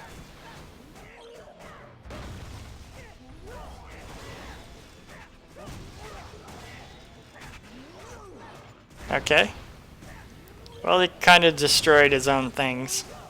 You know, he probably could have, like, opened that door instead of just charging through it, but whatever, really. Oh, the siege turret's invulnerable to attack. So I just have to attack this guy until the siege turrets stop moving. Well. Okay. It's not. Okay. Enslaved Mana Guardian. Oh, okay. This is the... This is the creature that got so-called enslaved, I guess.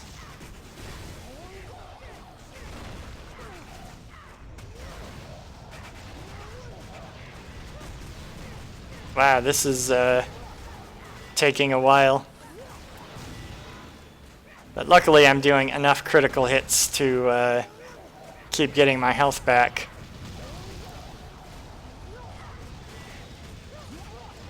Yeah. I drank a potion there, even though I probably didn't absolutely need to. May as well use my summon. Seems like a good opportunity for it. It'll take care of those extra enemies that are appearing, that are coming out of the tent to attack me. Because, you know, I'm fighting their leader, pretty much. But yeah, this claims that it's enslaved. There we go. I got Siegebreaker, the achievement. Yes, you are free, Guardian of Mana. I have liberated you by punching you into dust, I guess. What?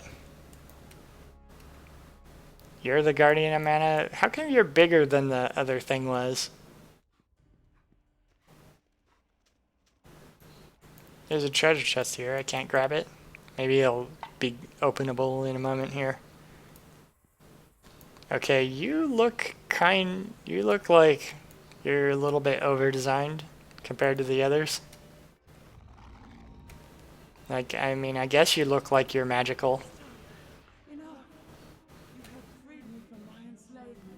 Okay, so you were enslaved. I think I almost killed her, and she's now pretending to have been enslaved the whole time. Probably.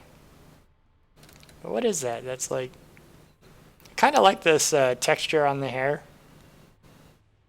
Making it look like it's, you know, a hole into space or something. Yeah. But like, this is a really weird look. It's a centaur with wings and a burny tail tip. I don't know. This is like weird. This is a little weirder than the other Guardians, I think. Oh well. I will open a portal for you to Zerifesh. If you could just open a portal there, like, why weren't you guys just opening a portal there to attack them? Seems kind of weird. Well, I'm not going to use any of these, so I'll just pick the one at the highest cost. Not that the 8 gold difference will make a difference, really, but... Yeah, I got it. Yeah, now I can open up the treasure chest. Seems kind of weird, but... I was thinking this gate here was going to open. And then I'd go into a whole different area, but... I think I've beaten this region, and I'm going to be able to see another cutscene soon.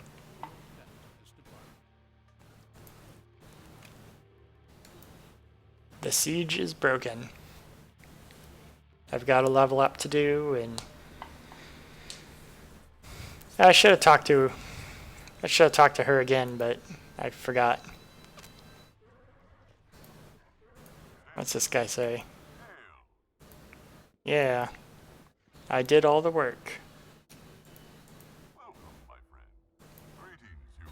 He doesn't really have much to say to me, I guess. Praise the day you came here, because that means I didn't have to do anything. Be welcome. Seraphi owe me a debt. Yeah, they do. I annihilated all of the various factions that didn't like them for whatever reason. Okay, he has the right attitude. Of being relieved that he never had to fight. Guess I'll just identify the bow. Twang! That's a good name for a bow. Too bad I'm never actually going to use the bow. It's the only word it knows. Yeah, that twang seems like the only word that every bow knows.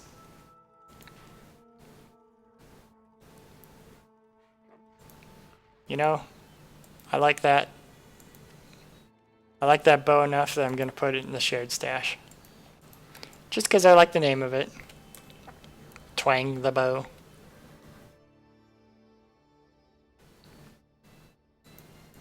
Let's see. Right. I'll just do my simple level up. But yeah. One of the things in these games that having the level ups give you attributes that you increase like this, it always seems kind of weird to me that the it allows you to put points into, like, if I wanted to, I could put all my points every level into one of these things, but then my character would eventually become unplayable-ish, because if you don't put some points into vitality now and then, you know, it'd be much harder to survive at the higher levels. But if I just dumped all my points into strength, you know, 1 point into dexterity every turn, and then everything else into, or every level, and then everything else into strength constantly, like, that would be workable, but like later on in the game when you need the extra health, the character would eventually become unviable. And it seems like it seems weird to design things like that. Like, if it was me, I'd make it so that you have a slight increase to everything regardless of what you do, and then you have like a reduced thing you can put. Like, you know, instead of 5 points, I'd just say everything goes up 1, and then you get to select a point that goes into something extra. But I don't know. That kind of removes some player agency a bit, so maybe that's why they don't do it.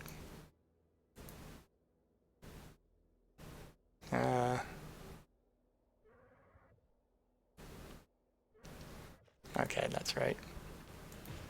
Anyway, I'll increase the snares range. Skill reset, no, I don't want to go there. What was I doing? I didn't replace any of my stuff, so nothing needs an enchantment.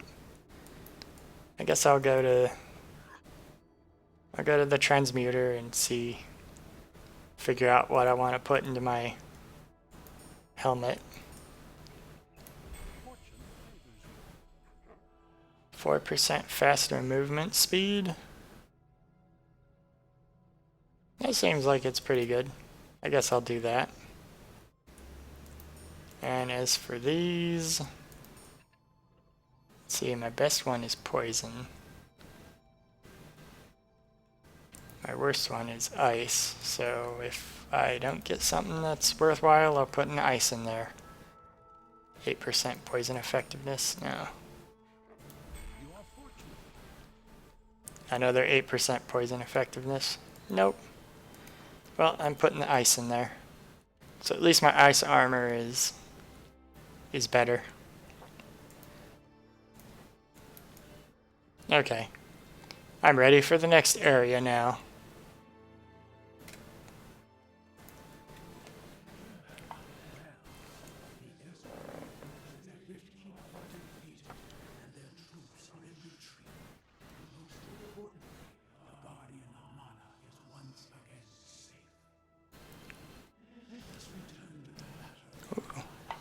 Ooh, he's the Dark Alchemist now. He has a title.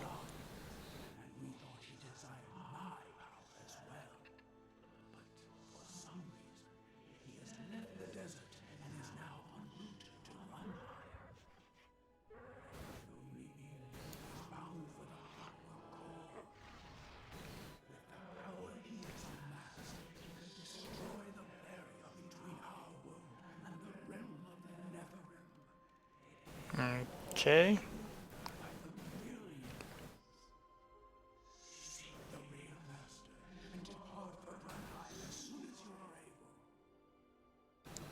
Okay. Well, you're just saying he has a lot of power. Like, I know he said that he wrote down that he wanted to have the power to cure the magic cancer. Wait, why'd I go up there? I was looking for the Railmaster. He's in the top left, not the bottom right. But he said that he has the power to break the barriers between worlds. Well, just because he has the power doesn't mean he's going to do it. Imperial Railmaster. Okay. Wow, that quest was just go talk to that guy. And now we get another cutscene probably with the audio that doesn't work.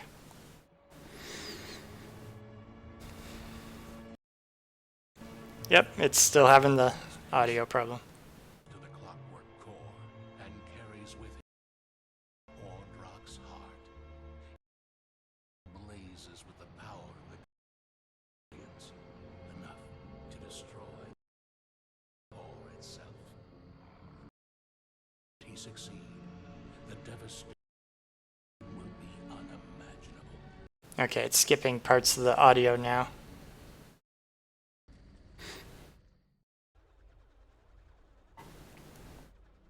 Yeah, I can see the thing now that I walked in on. Anyway, what class was my favorite in the first Torchlight? I think probably the Alchemist was my favorite. Just because he had not necessarily for the summons, but I liked his, I think it was poison dagger ability he got early on in the game. Or poison tooth or something. I can't remember what it was called, but it was the thing that fires the wavy poison thing after the alchemist. I've been after the alchemist the whole game. What is he talking about? Collectors of fine things.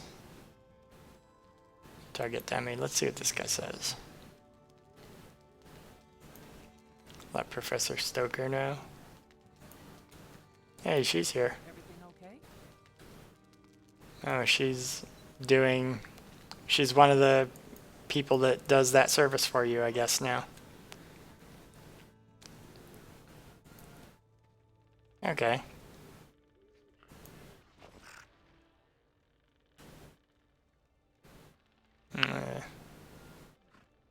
The black blindness.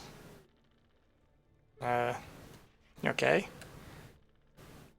Blue boletus. A species of mycon that grows bigger in the fungal caves. Okay, sure. I'll do that for you, raccoon guy.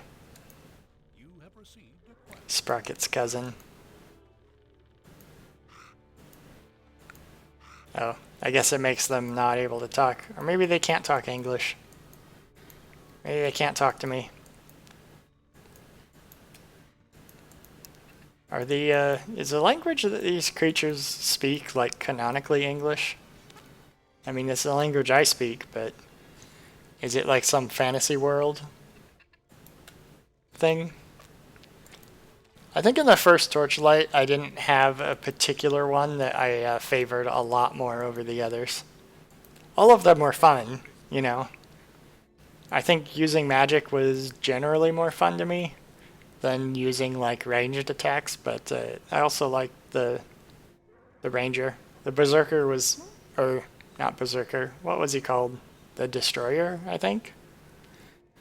The melee class was good, but you know, it wasn't as fun as this Berserker has been so far, I think.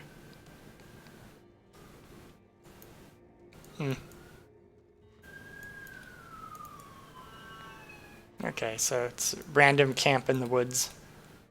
Hey, smashed up golem. That's nice. I wish you'd gotten here sooner. The alchemist came through here about an hour ago. He laid waste to the camp, and then he went through the great door there and sealed it shut behind him. We believe that door leads to the clockwork core. We haven't been able to open it ourselves, but we know how, in theory. Wait, what? An automaton. It's designed to open the door, but it's missing its power source. There should be one in the scrapworks. It was too dangerous for us to enter. Perhaps you'll have more. What is this? So, wow, that's some door. They built a door that a robot can open. That's quite a key. That's quite a key to open it.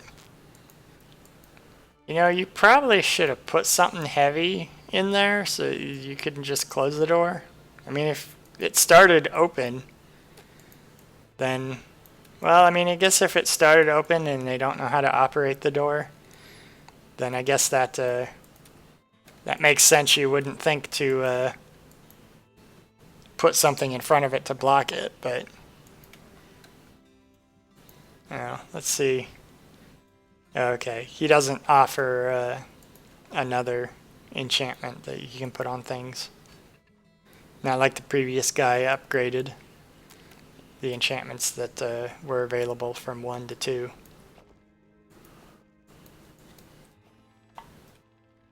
Well, and now I'm ready to go out into the wilderness, I think.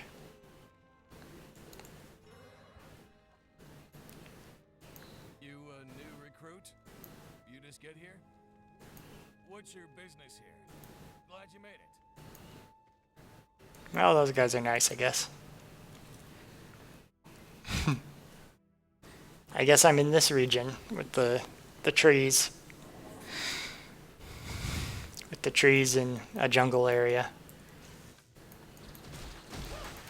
At least now when I encounter a jungle area, it makes more sense than in the first game.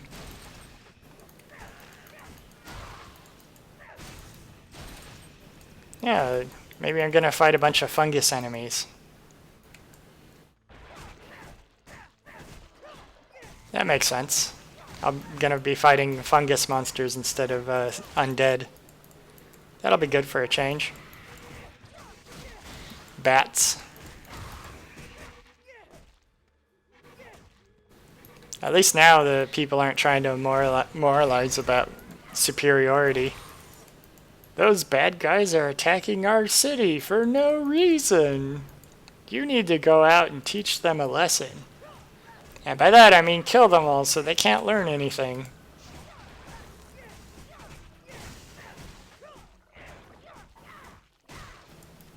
Oh yeah, I remember that bard robot. But yeah, Zucker's saying the quest with the robot parts remind you of the bard robot in the first Torchlight. Because he has the 4000 as a name. And the quest in Torchlight 2 says something about 4000. Is it the same? Is it supposed to be the same bard robot? Maybe? I mean, I guess that would make sense because if I recall correctly, it says I have 2 robot parts. It says robotic drum. Robotic pipes. Maybe it is supposed to be the bard robot. It has 4000 carved into it. Okay, maybe this is a quest for the bard robot to rebuild him. I completely forgot about that character. I don't know how I completely forgot about him, because he was one of the guys you always talk to in that town.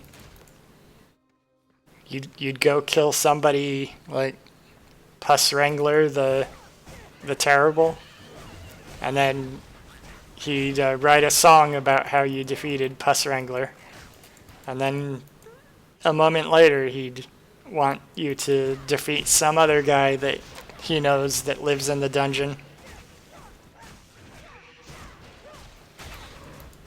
But yeah, it must be that robot. You're just rebuilding the robot if you find the parts for it. That would be neat. I wonder if there is a secret entrance in one of the areas that allows me to do that. Or I wonder if the parts are like spread all over the world. Because I found one of them in a secret in one of the caves. And then the other one I found... I can't remember where I found the other one.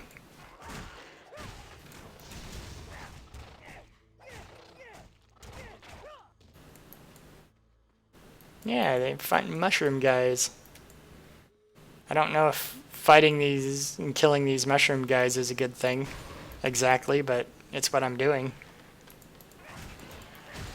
Mushroom guys, bats. Spore monsters, splinter wraith. I wonder if that's supposed to be a ghost or like a nature spirit. It's not clear what these creatures are that exist here. Or these enemies to fight. Because I don't know if they're all creatures. Or ghost creatures? Ghosts are maybe creatures, I guess, because they exist. And ghosts in fiction have like a ecology to them usually. Like, you know, in fiction, ghosts have like a life cycle that they go through. They have a process of creation and they have a process of dissipation.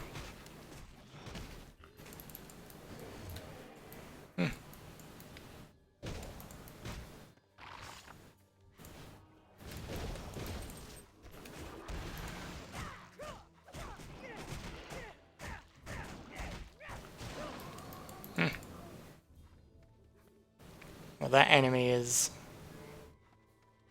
some difficulty. I guess that path back there that split up doesn't connect to this side. I thought it did.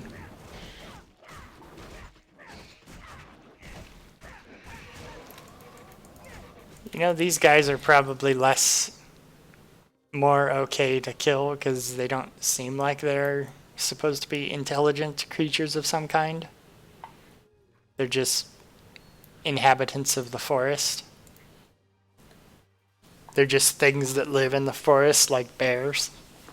Except they, attack people that come inside.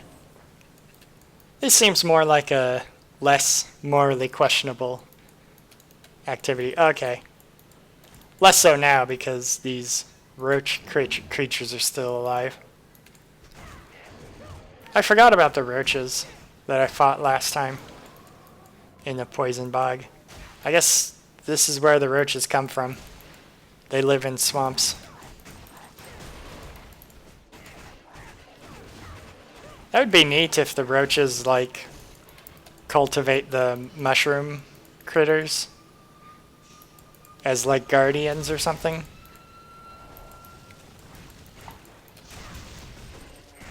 Oh, I guess those mushroom people are using staves. So I guess that means that they do have an intelligence. Intelligence to, use a tool at least. I guess this is just as morally questionable as killing the random people out in the desert. But for a moment, I thought maybe it wasn't.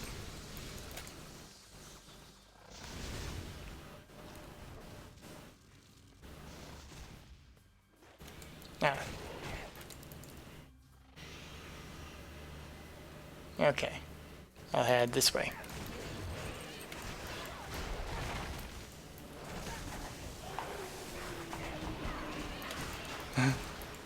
But, yeah. It'll be nice to see the robot again. I don't know what the robot will do if I actually do complete all the robot parts. Whatever it is.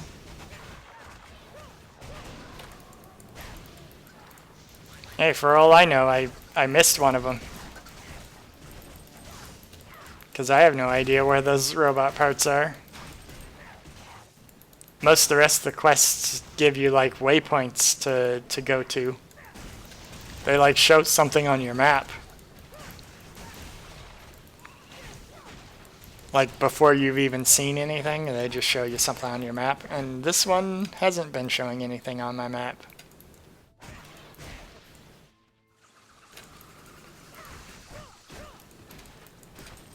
Maybe he'll give you some quests. I don't know.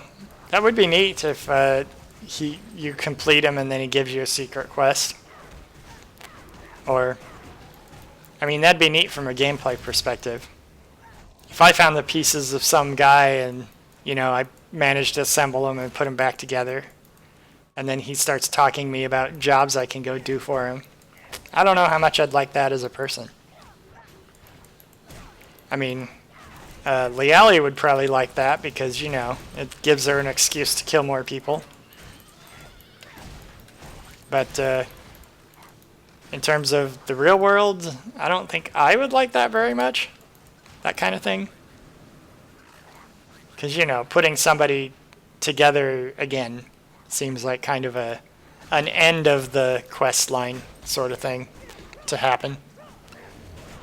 But, this Liali, I don't think Liali is the sort of person to ever settle down. She's just gonna keep on running around and killing things until something eventually kills her. That's what RPG characters do.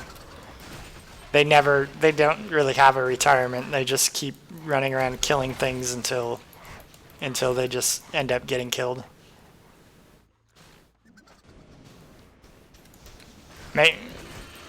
Or,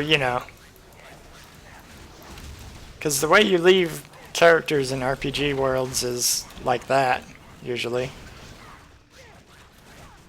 I mean, I guess that's not true of all of them, because some of them, there's a storyline that ends when you defeat the boss, but a lot of modern ones, you don't, like, stop the game when you defeat the boss, because there's post-game content they make. The post-game content involves you running around still in the world, finding new stuff to kill. And they usually give you something that you're doing, So you just keep killing stuff forever until the character gets killed themselves. Which you assume happens after they save the world. But like stories that have a definitive end game screen, yeah, there's New Game Plus. But New Game Plus doesn't represent like the same character. It represents like, what if the character was more powerful at the start, kind of thing. What if the character inexplicably had endgame skills and abilities when they fought the first grasshopper that they killed, or whatever. You know, it's the New Game Plus is stuff like that. I don't know if I ever went down this way. Okay, there's a spot to check out. But like, but yeah, in terms of the worlds, like, having a post-game clear content is kind of like a, you go on killing stuff forever and there's no actual end to the character story. You know, it just ends when the player gets bored. But, you know, presumably in those universes, time keeps running even if the player gets bored, so I think that just means that the character ends up getting killed at that point in time. Like, time doesn't really progress in the universe. It's just a question of the character fulfilled all the story aspects that there were in the universe. And then because they aren't ever satisfied and don't really retire, they just, you know, eventually get tired with killing, and or they end up just getting killed themselves. You skip the New Game Plus. I usually play New Game Pluses if they're an option, just because I want to see like what happens. But usually New Game Plus isn't really, it isn't something I'd really recommend to people, because they're usually, they don't really provide you much of interest in engagement. I mean, New Game Plus is, I one-shotted the boss when I fought him the first time, or the first boss that I had trouble with, I one-shotted him now. You know, I just used my Ultima Strike or whatever, and he exploded. When before I had to like spend 10 minutes fighting him and figuring out what to do. Which that's not really that interesting to do that. But I think it depends on what the game is. I think the only game I really played a lot of New Game Pluses with was Chrono Trigger, maybe. Because in Chrono Trigger, you had a couple fights that you lose the first time around when you fight them, and then you fight them again. And if you do New Game Plus and Chrono Trigger, you can win those fights the first time, and then you get to see how things would have played out if your character had won them the first time. Which, you know, mostly doesn't change things. But Chrono Trigger also had the silly thing where you could solo the last boss as like the first encounter in the game. It was like a little secret area that you go off into, and you're able to fight the final boss with your character who's just starting their time traveling career. You just step through the wrong door, and then suddenly you're fighting a world-ending abomination. And I guess your character is just okay with that being the first thing they do that morning. The New Game Plus character, because the New Game Plus character doesn't have like a history or anything. They just happen to have all this amazing talent at fighting and amazing skill that they've never had purpose to use before. That just gets convenient it becomes convenient for their new life as an adventurer, but like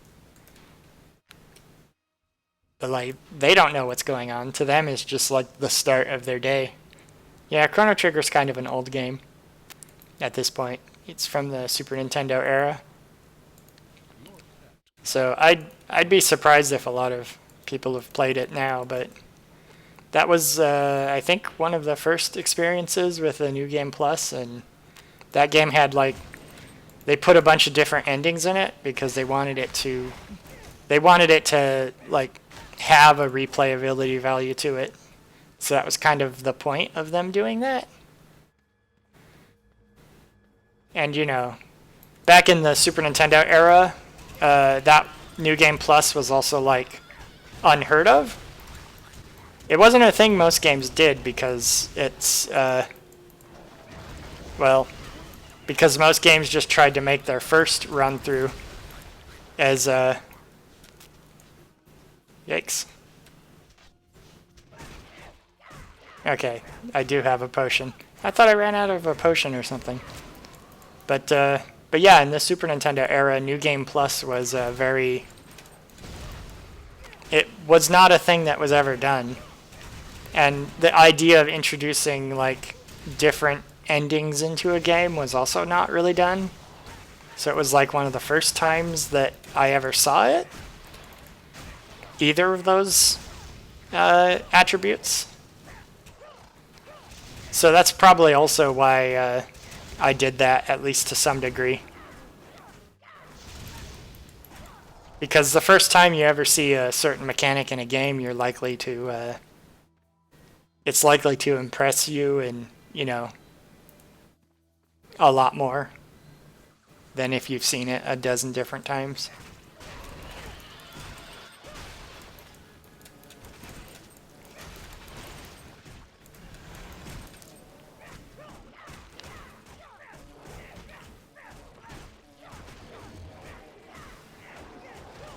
Yeah, I think I need to upgrade my attack. I'm good at fighting these cockroach critters. I guess this is their home. I still kind of like the idea of these cockroach critters using these mushroom guys as like a personal guards, or not necessarily personal guards, but like they're a life form that is useful to them. So they cultivate them, like how dogs are to us, or like cows. But like because the mushrooms are tough and the cockroach enemies are small and weak, they like use them for guardianship.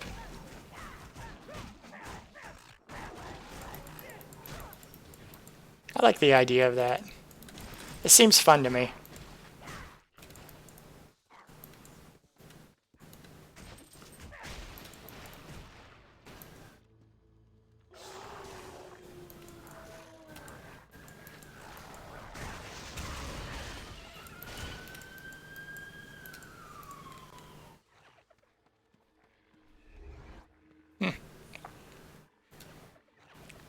Boletus Rex. Okay. I probably need more armor of some kind. I have granite gloves. That'll go nice with my ring. My rings.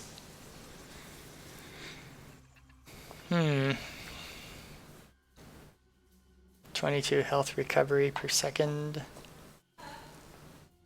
I'd lose some of my health recovery, but I recommend Grim Dawn. I've never heard of Grim Dawn.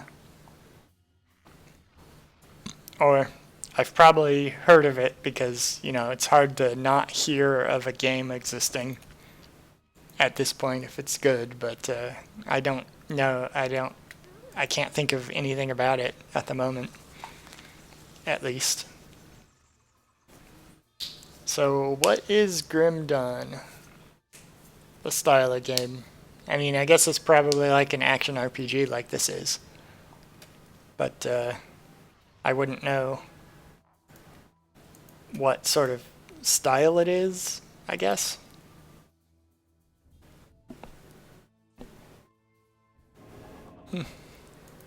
Oh. Hey, this area is a lot more ivy-ish than I would have thought a mushroom cave would be. I guess they must get their light from all these glowing mushrooms, and I think I saw some glowing crystals over there earlier.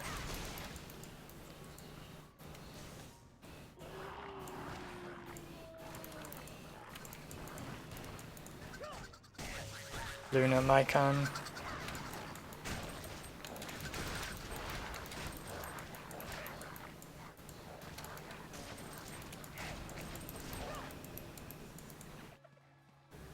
Okay.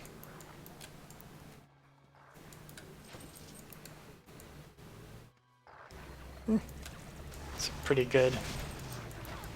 This seems like a pretty good area. I like the look of this place.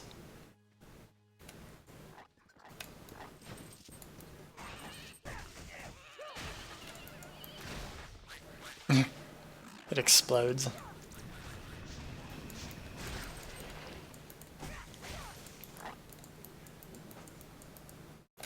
But yes.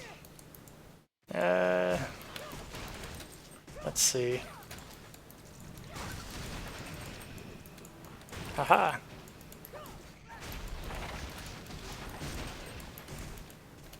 Okay.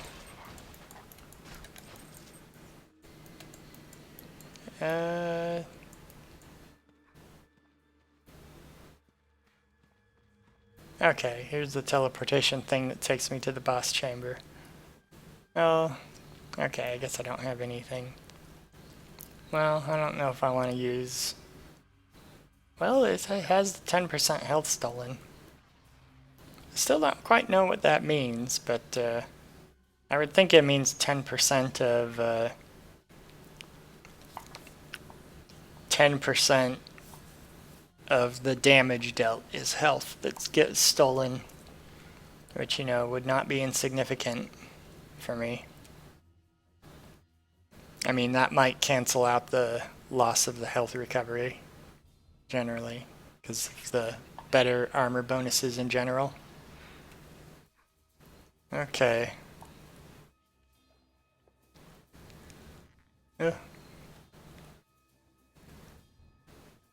Let's see, what's that say over there?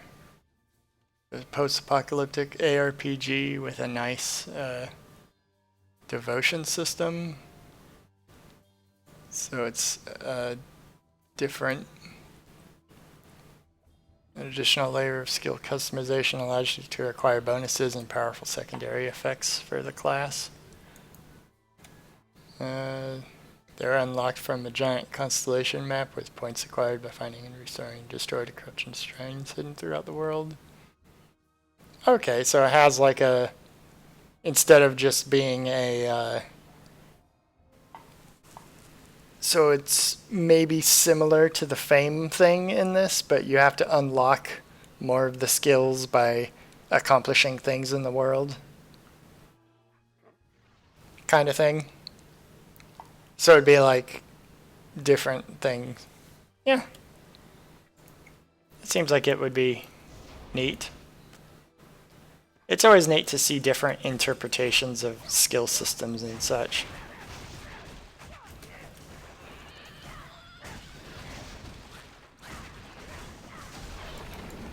Bolatus Rex. Oh, okay. He came out from the thing that I was attacking directly. But yeah, these enemies are definitely tougher than what I'm used to. I just need to get better weapons, I think. Neither of my claws are unique, so maybe I should just go visit the weapon seller in town and get a weapon from him.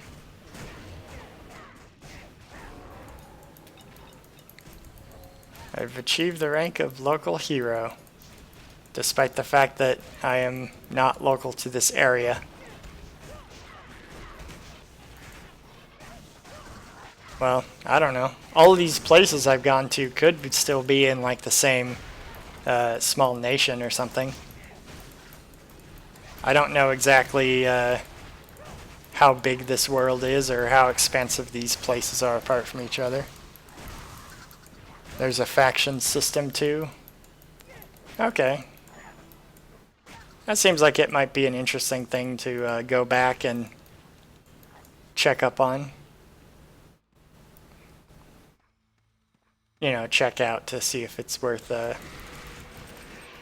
well, I mean, most games are probably worth playing. That as long as one person thinks it's good, that probably does mean it's pretty good. But sounds interesting at least.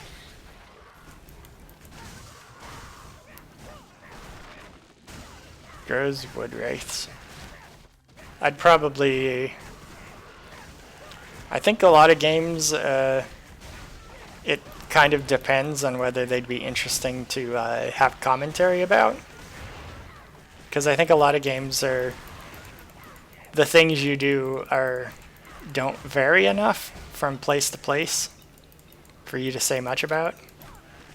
Like, I mean, here the graphics look different and stuff, but if I was running around in the original Torchlight, it might not be as interesting, just because you don't see as radically new, diverse environments as often, I feel. But, yeah, I fight this blue guy. And he even had an ornate chest. Why did he keep his spore sack in the, why did he keep his spore sack in the treasure chest? That seems a little bit odd. Silencing, boosting, wait. Oh, okay. Add 10 to dexterity. Yeah, but my current boots are definitely still better.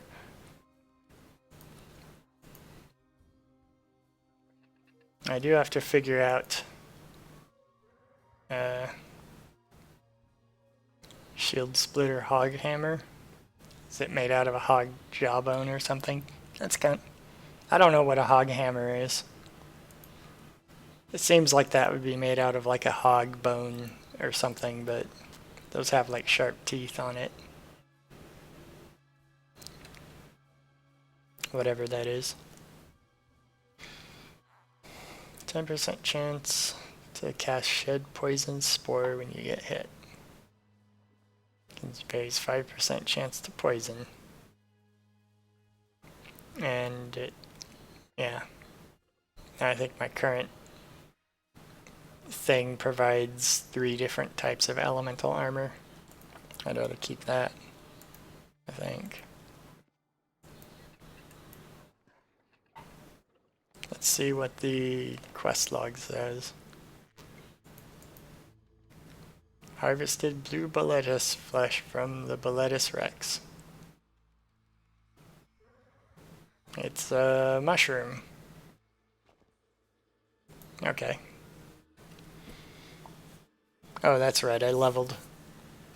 So neat. I have a skill point that I can... Oh wait, I didn't level, my fame went up. I'm now a local hero. Even though I'm no longer local to where I started and I just got to this particular place. I guess maybe I went to the fungal caves and returned. That seems like it's maybe heroic enough to warrant a title. I'm gonna go back here just so I can uncover that bit of the map that I didn't. Leali would regret it if she moved on from this area without checking to make sure everything was dead.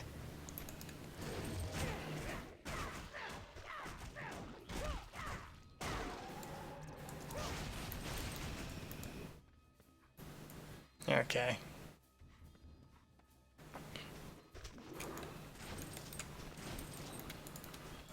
Oh, yeah, it's late for you, Zocker. So yeah. Yeah, it was nice seeing you drop by. I'm glad to hear your cats are doing better. And yeah, I'll see you next time. Woo! And yeah, I'll probably not go too much longer beyond this. Well, maybe another hour or so, but you know. I'm going to just be running through the dark forest, and I will see you next time. Trying to figure out what the... a lot of these trees everywhere.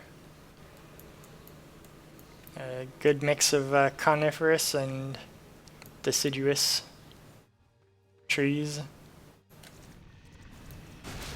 I wonder what the conditions are that you get a good mix of both of those.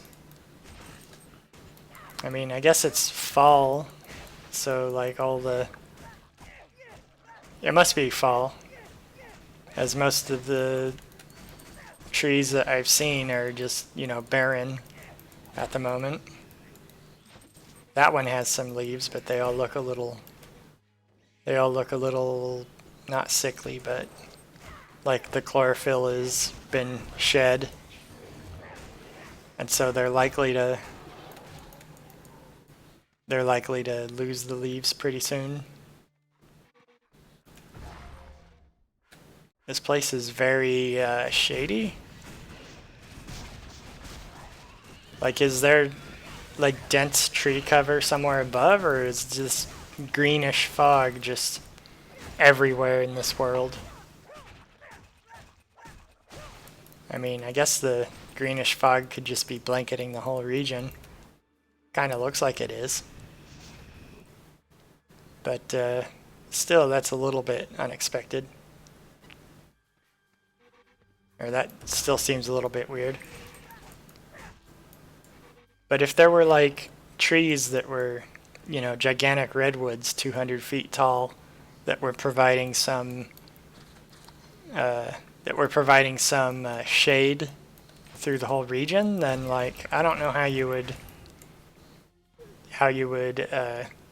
communicate that in the world without creating... well, I guess you could make huge black stumps that you can't see the tops of.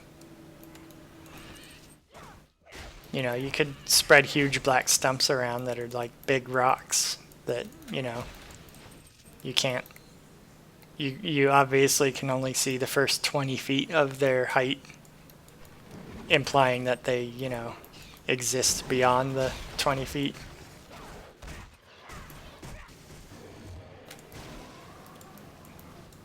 But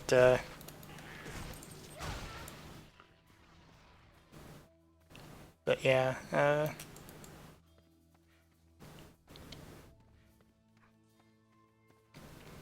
but yeah, that'd be a nice, interesting environment. Just have a dark area that is dark because there's a bunch of redwoods and stuff everywhere that just take up all the light, and that the dark areas are just a jungle.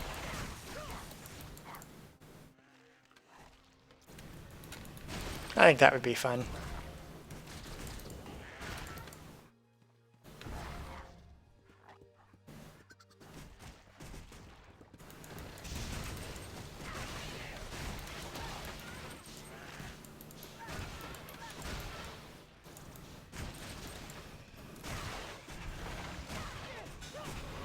It's been a while since I used that ice ability.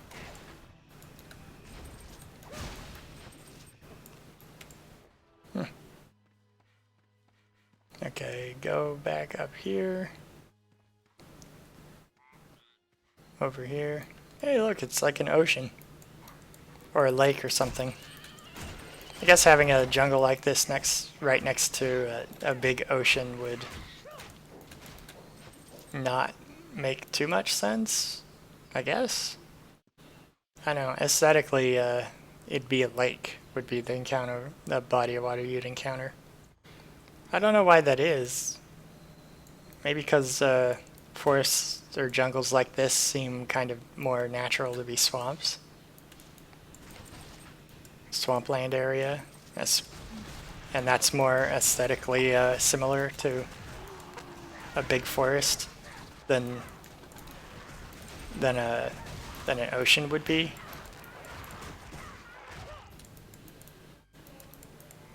But yeah, having a whole place like this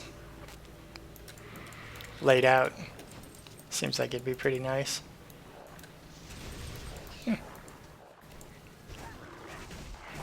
Micon Brute.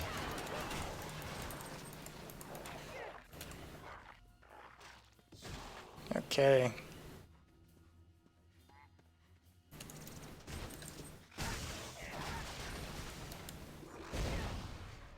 Okay.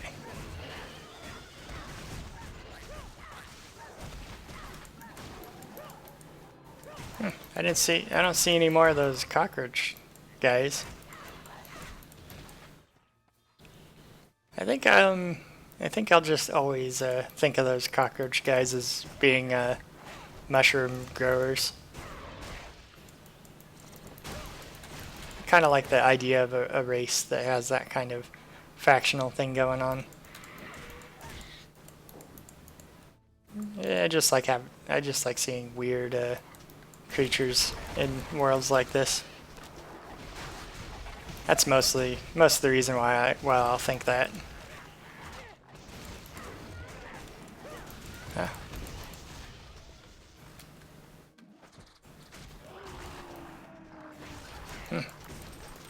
Okay, I'm pretty sure I pressed the potion button and it didn't seem to do anything earlier.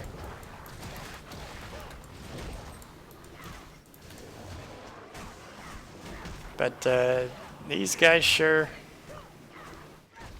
they sure pack a punch. I think I just need to upgrade my gear, just in general. Ah, yikes.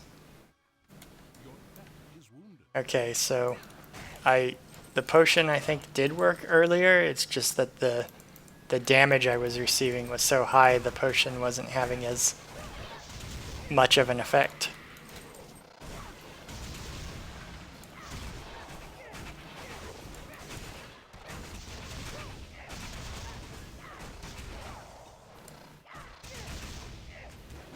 Okay.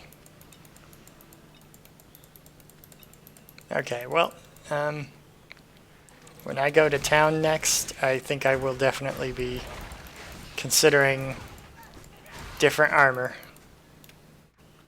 At least armor and a different thing for my weapon. One of my weapons. That's my goal. One armor and one weapon upgrade. I'm gonna leave this area to get to the next main area. Because it seems like most of these regions have been a path that leads to a big open area and then a big open area. Because I think that's been true of all these places I've been.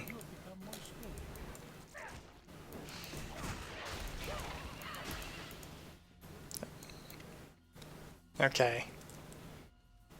Let me improve all this slightly. Critical damage is slightly increased. Is there anything that says how much my actual critical damage is? Because it increases the critical damage by 34 or 36%, but is that like double plus 36%, or was it 150% was what critical damage does?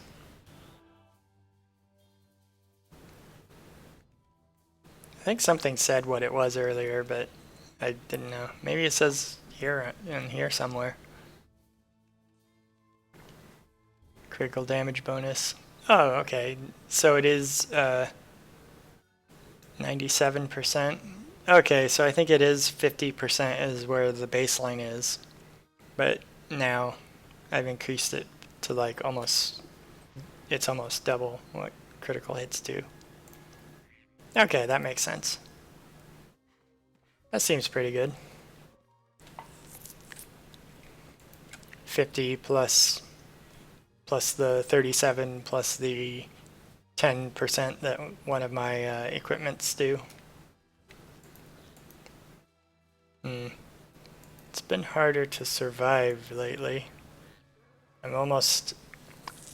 This will almost last longer now. Just need one more point into it. I think I want to improve that because it's getting harder to survive. Or I'm having to use potions more often.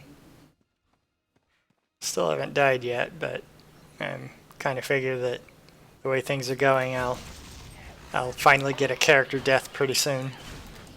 Then I'll have to magically revive myself. Actually, I don't know who revives you in this. Maybe somebody like comes by and revives you. And that's what goes on. Okay. Blight bogs.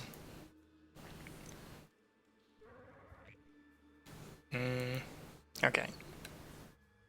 I was thinking if there was anything I wanted to do or needed to do. Oh, I guess this shows the Enclave and Zerifesh, where they are next to each other.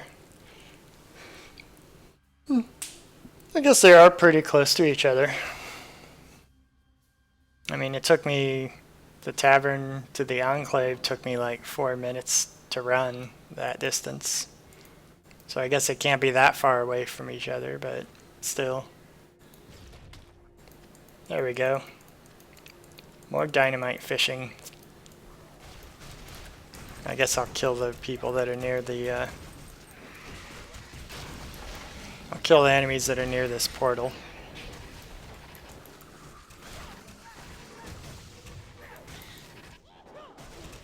Yeah, swamp troll.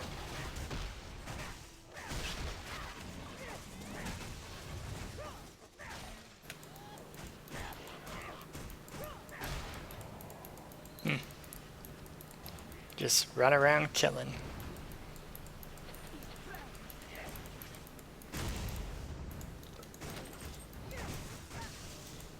If I recall correctly, the first game had a spell that you could teach your pet that would heal both of you. Kinda wish I had that spell. Because that seems like it'd be the best spell to have on your pet. Like, that was my impression of the spell the first time I played, or when I played the original one. That's always what I thought was the best spell to give to my pet. But I think that'd probably be a really good spell for me to have now, too. I guess this is a swamp area.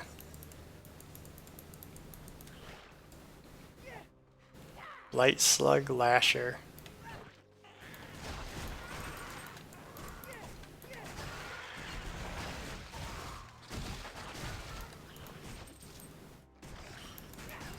Yeah, you have your annoying tongue lash, and I have the chain attack, so.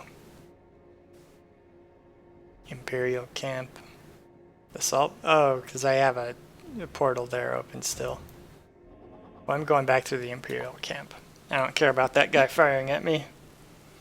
I'll get him when I return. I'm sure he'll still be standing there.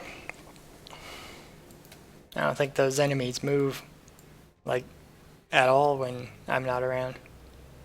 I just give them purpose or reason to exist.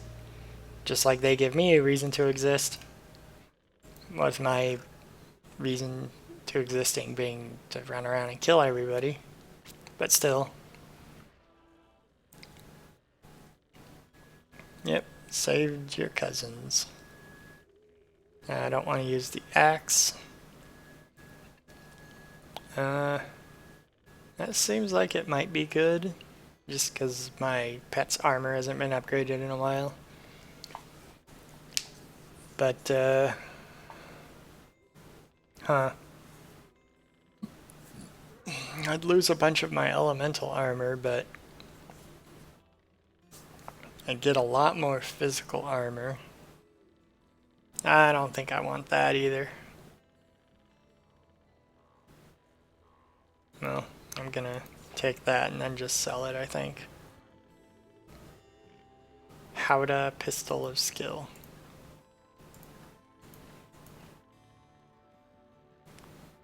No, no, no, no. 55 and 27.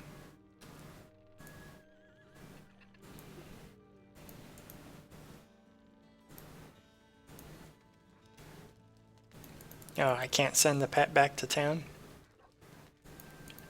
I guess this is the town-ish area, so wouldn't make much sense to do that. Okay. Well, I'm gonna sell my armor to him. Electric amulet? No. I need to replace my gloves eventually. But I'm gonna wait until I actually find gloves that are worth replacing. And what, boots?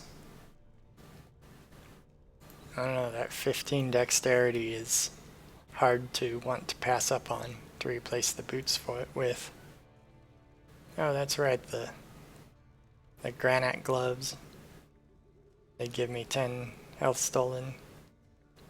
I just don't want to lose the, I don't want to lose my... Wait, why wasn't I equipping that? I think I wanted to enchant it first. That's right. Because I'd lose a bunch of poison armor.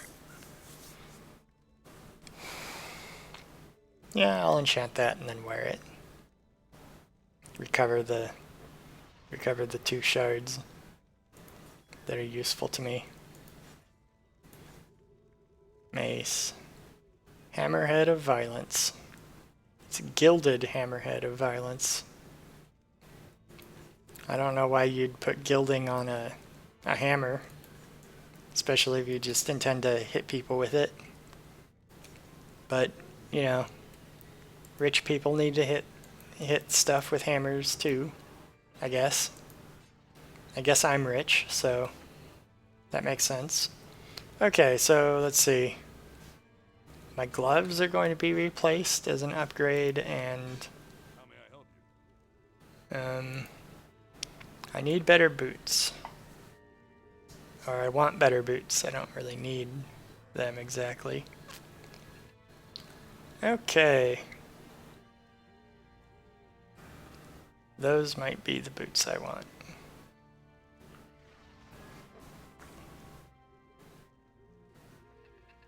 Okay. Improves all my armors. I'd lose the large dexterity bonus. I'd lose the large dexterity bonus, but get better armor overall. Yeah, I think I want those. Huh. That's nice. It's got like ivy or whatever. Looks kind of neat. Yeah, I'll get those boots. Why not? Unless somebody else has better boots. Yes. Actually, what are these? 12 focus? Okay, I saw it gave a huge bonus, but I didn't see what. That's somebody else.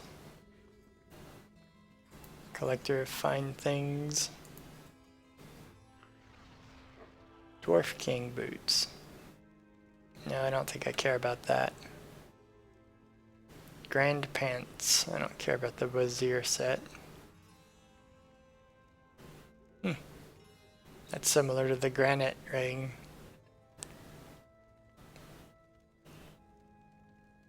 Grand Wazir ring. Well, I'm still going to be keeping the granite rings because of the armor damage bonus. But still, it was worth looking. Okay, give me those boots. They are better than what I've got, and that's all I really care about right now. There we go. And that's right, I was gonna see about getting a better claw too. Does he sell the claws? He sorts them by category, I think, so There we go. There's what the claws look like. Okay. So, unenchanted. 271. 280. 248.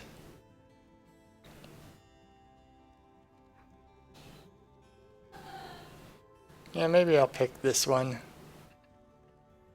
So I can put my skull in there. I already have an ability that gives me... Yeah. I'm gonna buy this one. Then I will enchant them.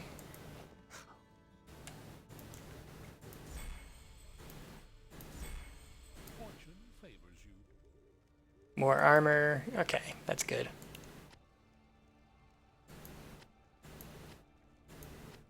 There we go. Those boots are better, definitely. Wait, I don't want that. I meant to get rid of it, but I can't do that right now. And... okay, it's... this one. Are fortunate.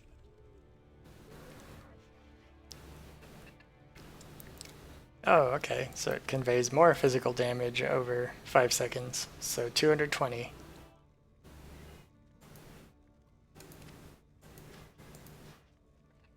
I'll retrieve those things in a moment.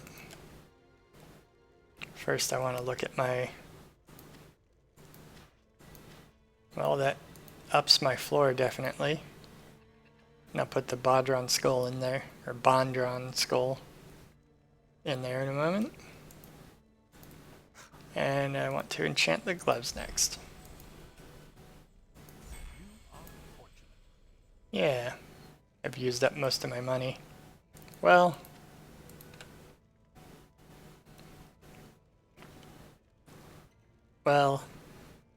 adding 100 something health, that's not too bad.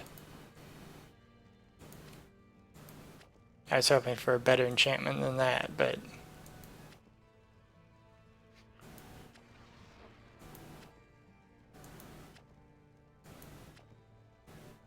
okay, I take a hit to poison armor, but all my other armors do get an increase. I guess I have more health. For some reason, it seems like it's better to have armor. It seems like it would be better to have armor than health increases. But I don't really know. I still have health recovery on one of these, I think. There it is, it's in my shirt. Maybe I should replace my shirt. Because it doesn't seem like that's too terribly good for where I am right now. Seems like my shirt is probably the next thing I should upgrade. Because I think it's the thing that I've kept the longest at this point. I think I got these before I think I got that before I got into the previous region with the Ezra here, maybe. I don't know. It'll be hard to give up my polo shirt, but, you know, maybe. Okay, goblins. Where are you, goblins that destroy the, actually, are you goblins? Furl the Gem Smasher. I don't know if these are goblins. They kind of look like goblins, because, you know, they're green-skinned and they kind of short. They have the little tusks. Yeah, I think those are supposed to be goblins. Usually goblins are one of the things that are your enemies in these games. But in this one, nope. Jarl's Belt. Requires a Berserker. Oh, right. That's why I kept it. It's because it requires a Berserker, not because I thought it was maybe potentially Well, I guess now I can use it. I don't know if I could have used it when I originally found it. But anyway. 4 critical hit chance. 8% damage bonus when wielding. Nice.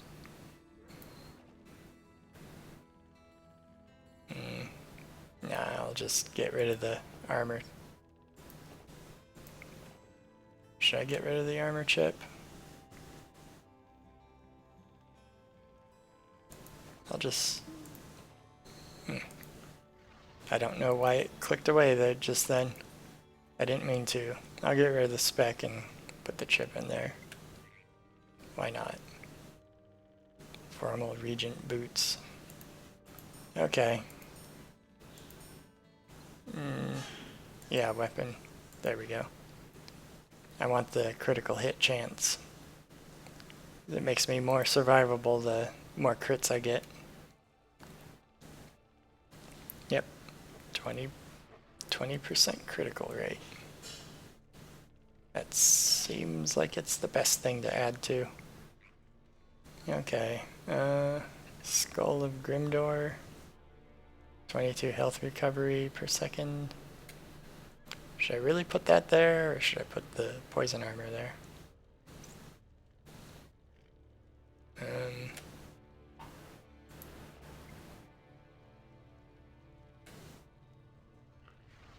Guess I'll put this in there because I don't want it.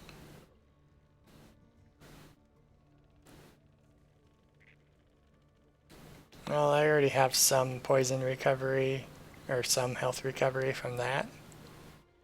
Even though it's not gonna do much. I think I want the poison armor. There we go. I'll put this into storage. Nope. It doesn't want to do shift clicking for now. Okay, I used most of my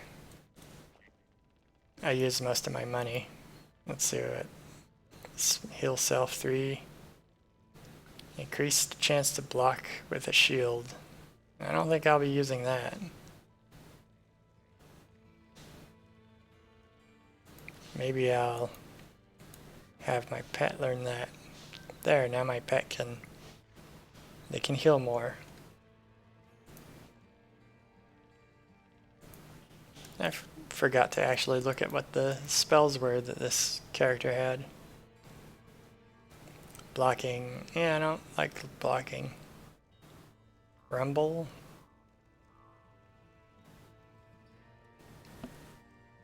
$2,000, yeah, I'll give that to my pet.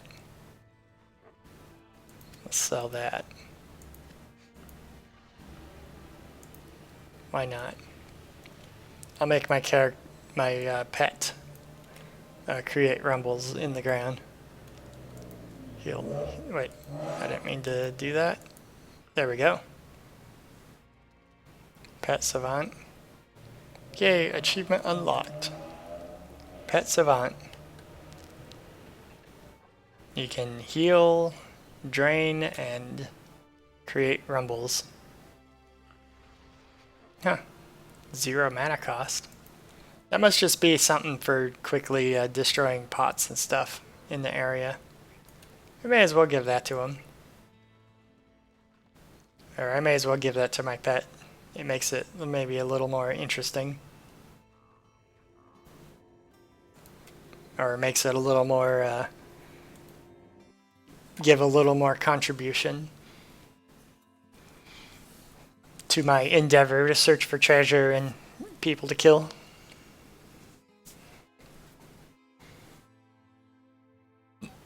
Seems like a pretty fun thing. Okay. Back to this. I guess I'll go up. I'll search this area above first.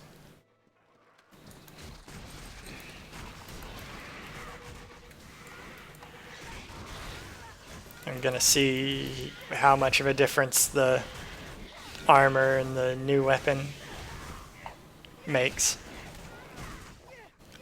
Maybe I should go back to town and more often to buy upgraded armor of some kind. I'll just need to identify what armor is in need of replacement.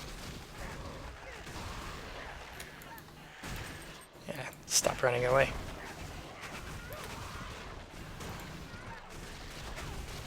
Okay.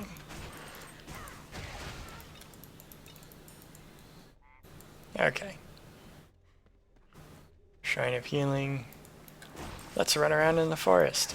Werewolf. That's neat. I fought a werewolf.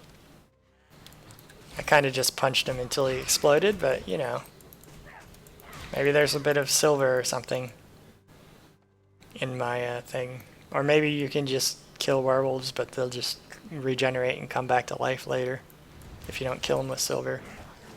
I mean, I guess trolls are supposed to regenerate too, aren't they? Of course, trolls, I think, in the troll lore, they turn to stone in the daylight. Which, I guess, you know, if this is a forest where with massive redwoods blocking out the light above, then I guess it would make sense that trolls might live down here.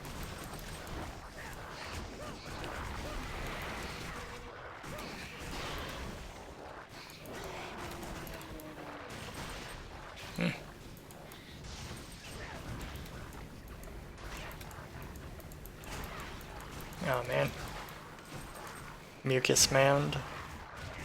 Yeah, a big mound of mucus. That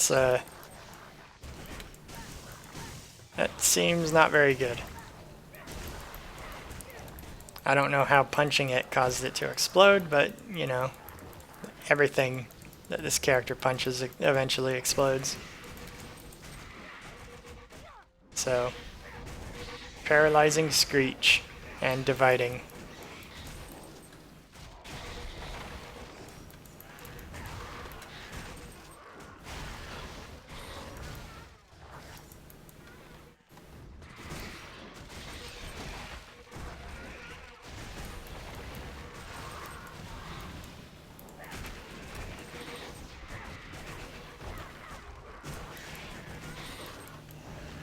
Yeah.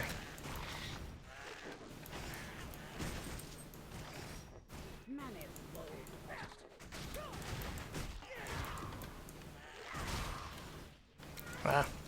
I ran out of mana. Grows wood wraiths. Oh, okay. I guess that was the thing that was making those wood wraiths earlier. That's kind of neat. Weird plant spirit that just creates more of them.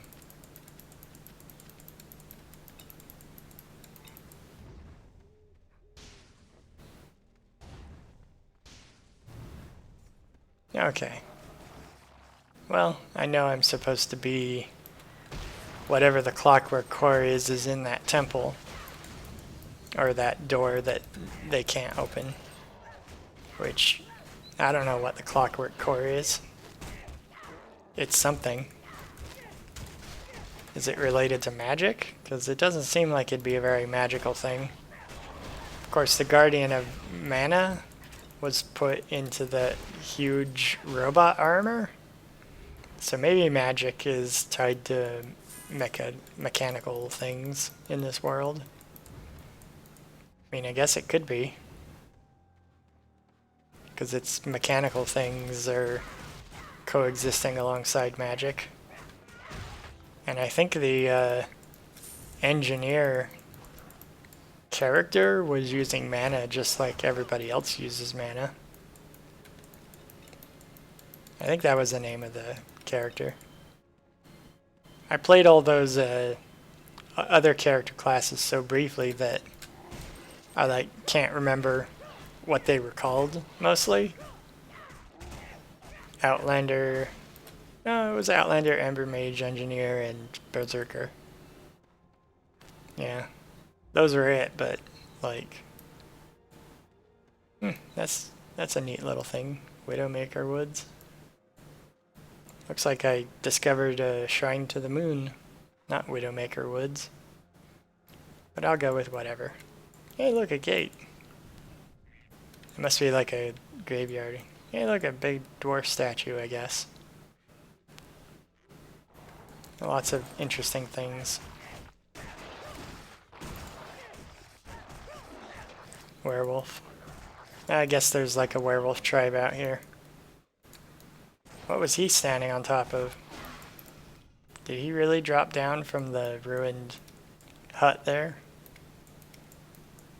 I guess he must have. They were just living in that ruined house. I guess it's really low property value on that real estate, so maybe it's really easy for them to get. But still. Gaseous shambler. It exploded. It was like some moss creature that was filled with hydrogen. So when I punched it, it blew up. Okay. Time for me to dynamite fish. I don't even know what to do with that. You know, I think I gave my pet a bunch of things that I meant to sell, but I never got around to it. So I'll have them sell it now. Yikes. I'm noticing that there seemed to be a little bit of a frame rate issue in this area more than the last area. Probably because of the fog effects and the rain, maybe. I mean, the frame rate issue doesn't bother me at all, but, you know.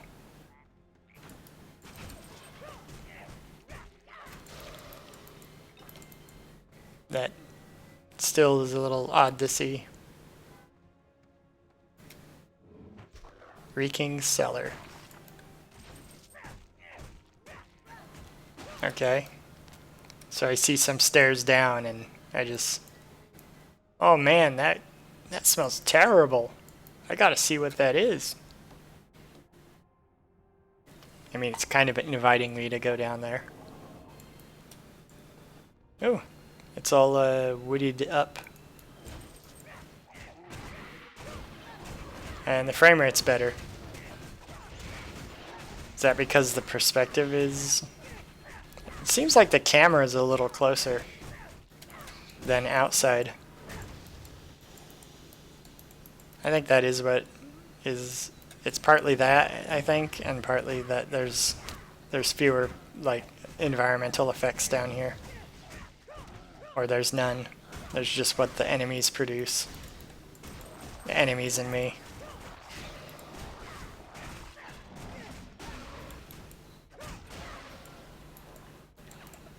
Ooh. I didn't see what that guy was called because I couldn't, like, reliably click on him, but it was like a spectral dog or a spectral wolf. Headless Axeman. This is a huge cellar. The guy must have been like a survivalist freak. I don't know if a freak, but, you know, a prepper.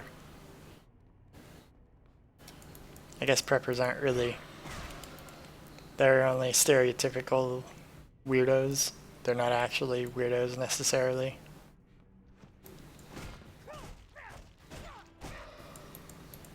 But yeah.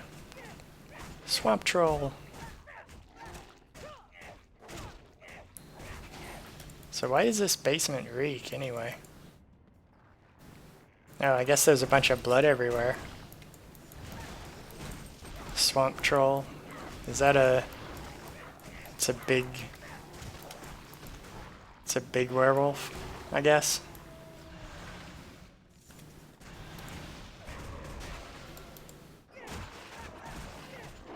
Black Claw. It's an explosive werewolf. He has some big shorts on. I mean, I can understand a werewolf having like ripped shorts on. Because, you know, the werewolf trait, he used to be wearing clothes because he was a man and then he turned into a werewolf. Or you used to be a person, and then turned into a werewolf. But, where do you get those giant shorts? Must have been a giant person. Oh. Well, it's a good thing I recently sent my, pet back to town. Gorl Morak hurls boulders. Well, I haven't seen him do that. I guess that must be a trait that I figured. I bet that guy is really good at hurling boulders. Because I don't think I saw him do it once. Or maybe he did and I wasn't paying attention. Prismatic solid steel tower. Well, I'm not using that. Superior breach gun. A Matic. Yeah, it's been a while since I've seen a Matic used. Let's see, formal regent shoes. That might be worthwhile, except for the fact that I don't really care about the pet and minion damage enchantment. 4.9 health recovery. I wonder if you could make a character that just uses only unenchanted, like, socketed armor and get something, like, usable out of that. Like, I don't think you necessarily need socketed armor and socketed items in order to do good in this game. Like, have a build that is high quality, able to survive into the late game. But like, if you use a challenge where you don't want to use any enchanted or magic items, you just use socketed things. Like, I wonder how viable that challenge is for just the normal setting. Because it's definitely not doable in the harder setting, because I don't know if the harder setting is doable by any measure or by any metric.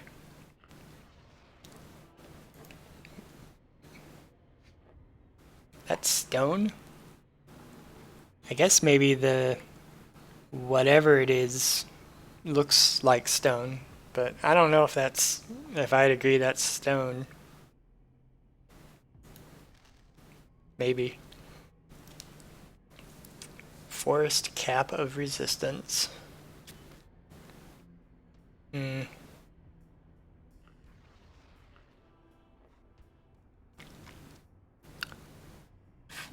requires level 47, and I'm level 40 now.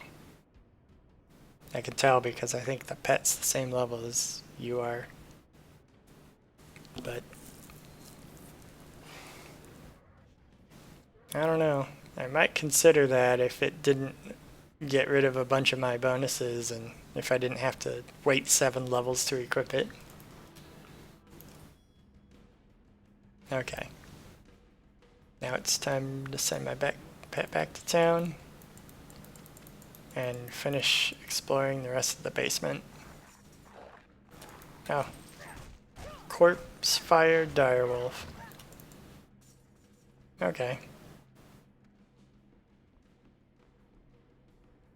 This basement seems a lot huger than it is. I mean, I thought it was a bigger area, but now that I look at the mini-map, it's... Okay, that... What is that? Is that a log on a mine... on a railroad piece? Like, why is that here? That seems awfully random to be just down here. I mean, the walls kind of look like they could be reinforced mine walls or something, but I don't know what this red stuff is. Is it supposed to be pits of blood? Because that doesn't seem very much, it doesn't seem very sensible. Like, I don't understand what this place, how it came to be. And I never found what was stinky about this cellar.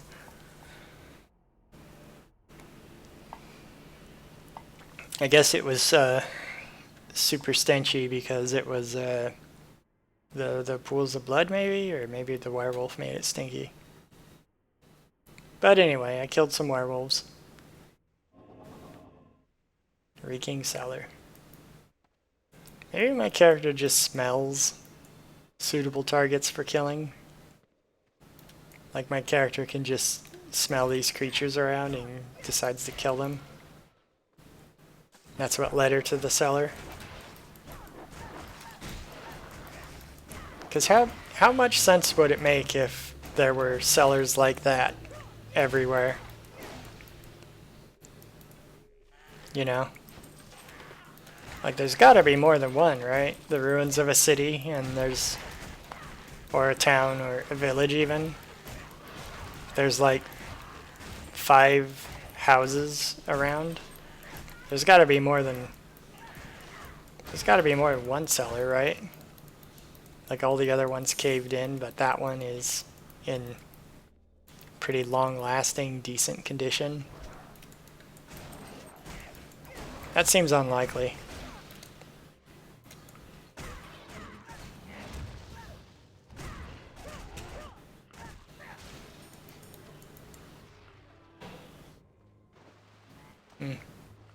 I don't know. It's seems strange to have that place doing particularly well, but like none of the others are.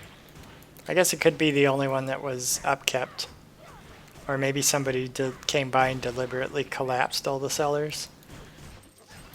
Because that could happen too, I suppose. Huh. Bracken Witch.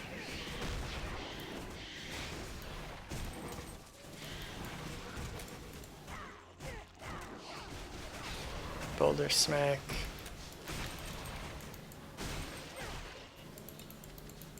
Okay. There we go. Just smacking those trunks. I guess that's what made the Bracken Witch attack me. So what's the situation with this place going on here? You think it's, let's see.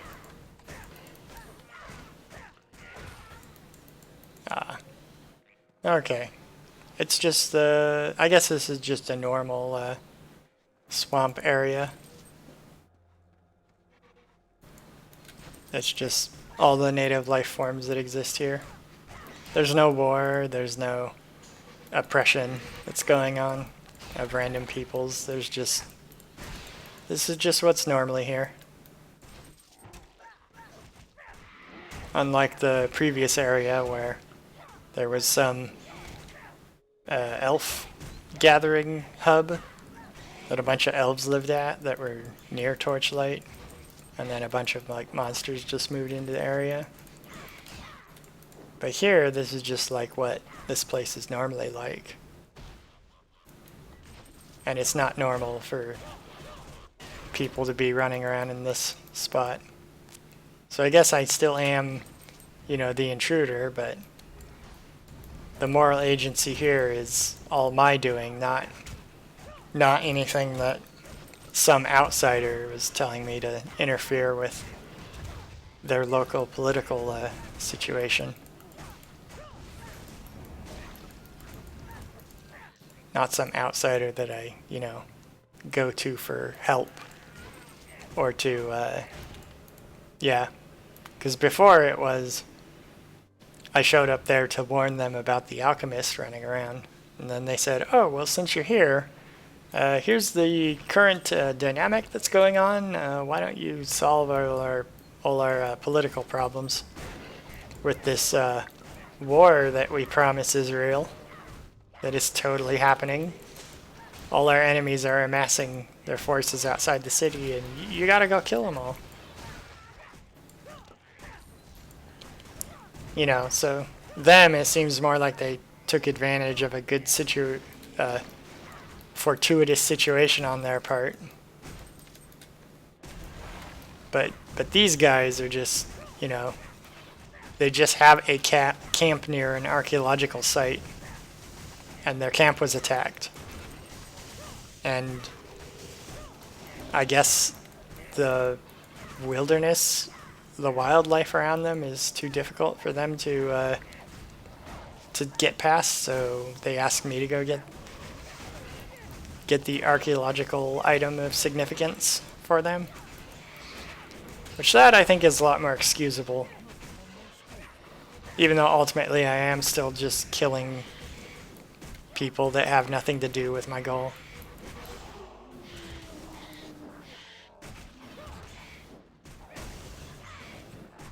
I think my character got slowed down.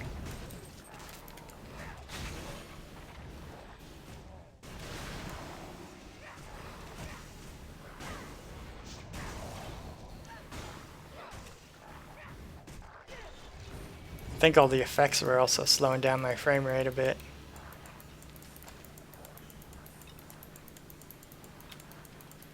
Yeah, I gained a level from all that.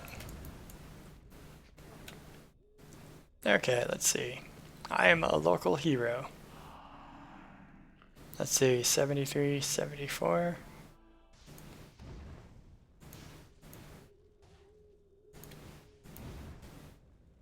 Yeah, 15.6. Okay, let's see.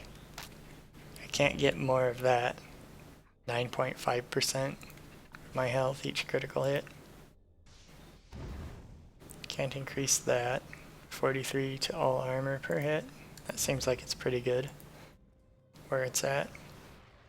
I'll just increase my physical damage. Just because that's always seems like a good idea, and a lot of these enemies have been getting increasingly tougher, so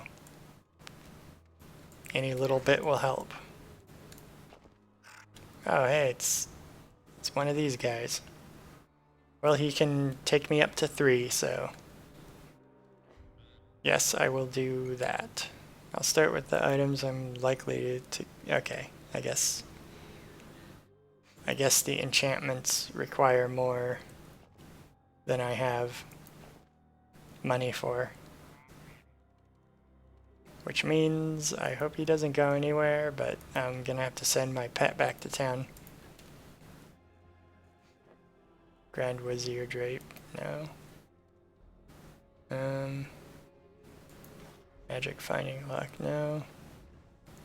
Okay, good. I guess he's not leaving. He only leaves, I guess, if you've been having him enchant things for you. Or if he's successfully enchanted things for you before, that's when he leaves. Okay, I don't want that. Laminated pants. What does that mean, laminated pants? Because I think lamination just means layered. So I guess it's layered leather pants. I guess that makes sense. As armor. Homesteader breeches of fire rage. Nope, nope, nope. Superior homesteader hand drops. Nope.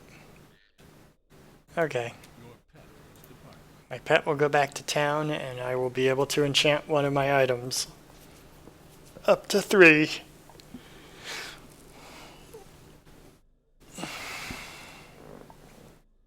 Probably the item I'd want to pick is the one that is my single best item that is least likely to be replaced.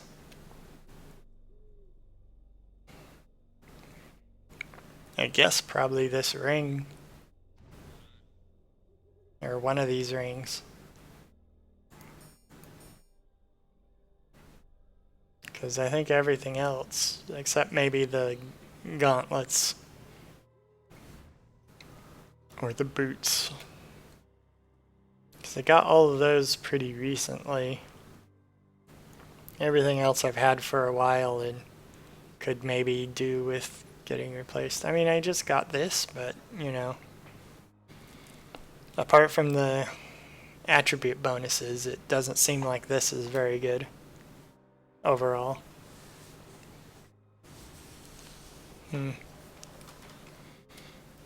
Anyway, let's look at my character.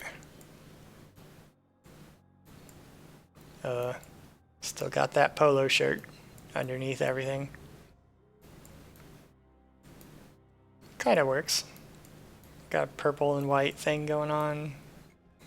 Probably could replace the golden shoulder pauldrons. They'd probably look better if they were white. I guess my boots would look better if they were whitish too. Just have a white and purple theme going on.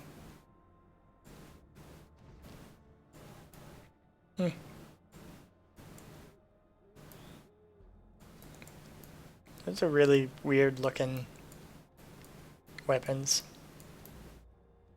Those look like the metal top bottle caps that are on some things sometimes. Kinda. It was just a bottle cap for a giant, and then it got put onto some gloves. And then she decided that that was a weapon that made perfect sense to use. I'll put an enchantment on my ring. Fortune smiles upon you. Plus 4 mana. Well, that wasn't worth it, but... Well, there was a chance it could have been extra armor or something. And there he goes. Just wandering off. He's like, I gave you a single enchantment. My work here is done.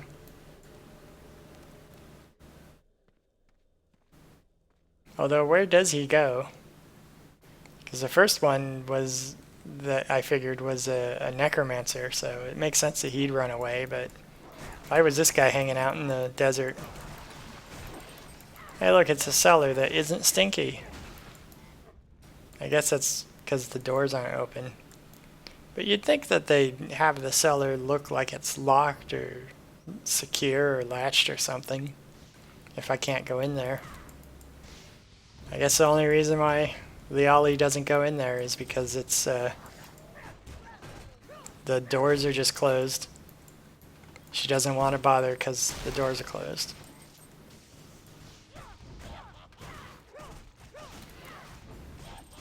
Well, I suppose that having a reason is better than having no reason. Maybe she just doesn't know how to operate doors. I mean, she is a berserker, right? So that indicates... At least I always think that berserkers tend to be implied to be from uncivilized regions where they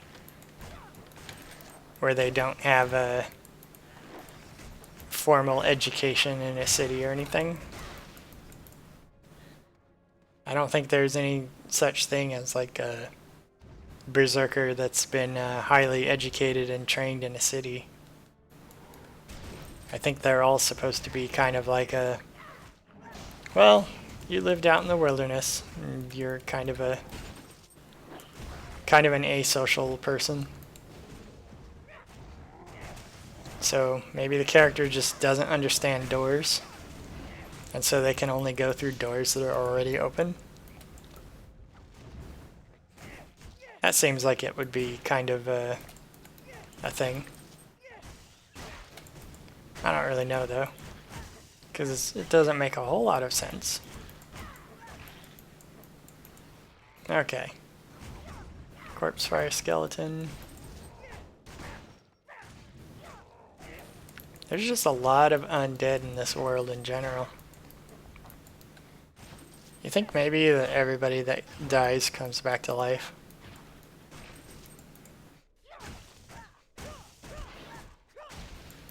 Like that's just a normal state of affairs in this world. You don't necessarily ever die, you just...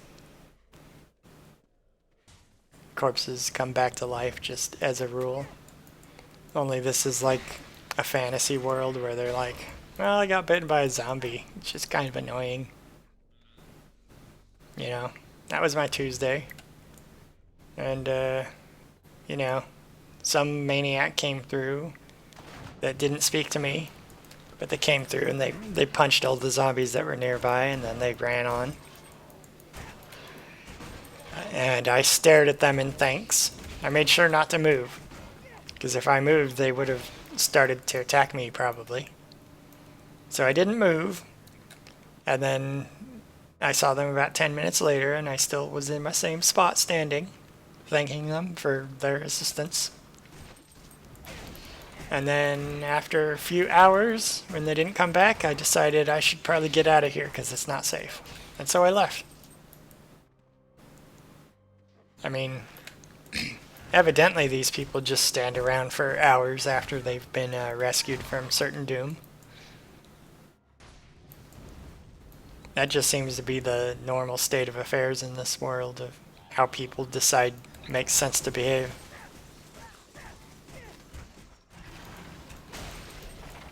But, yay. Keep forgetting to use that electric ability. But yeah, like, there's got to be a reason for why all these undead are here, and I think that's probably it. It's just, if you die, you just come back as undead for people to kill. That would make sense in worlds like this where you have lots of enemies to kill.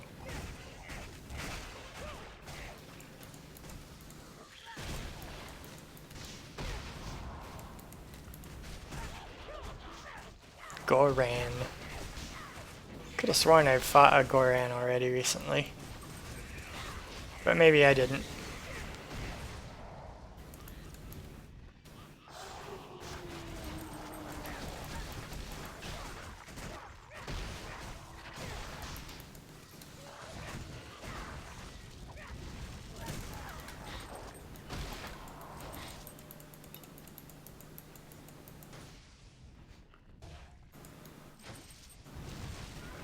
No, okay.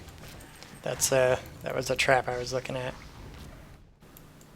But yeah, that would also make it interesting if just all dead people came back to life as zombies or ghouls or skeletons or something. My finger was hitting the trackpad there for a moment.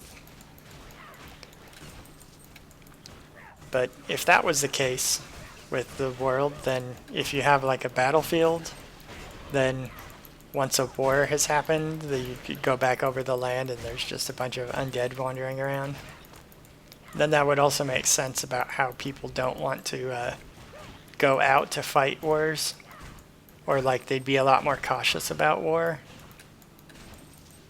That might also make some degree of sense about why nobody would like go en masse into a war zone and have like a single individual person that's just crazy enough to do constant martial arts. Like, somebody who's just doing constant martial arts would be a little more adventurous with going there.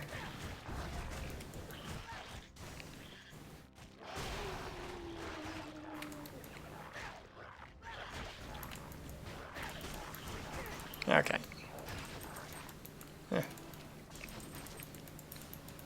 Okay.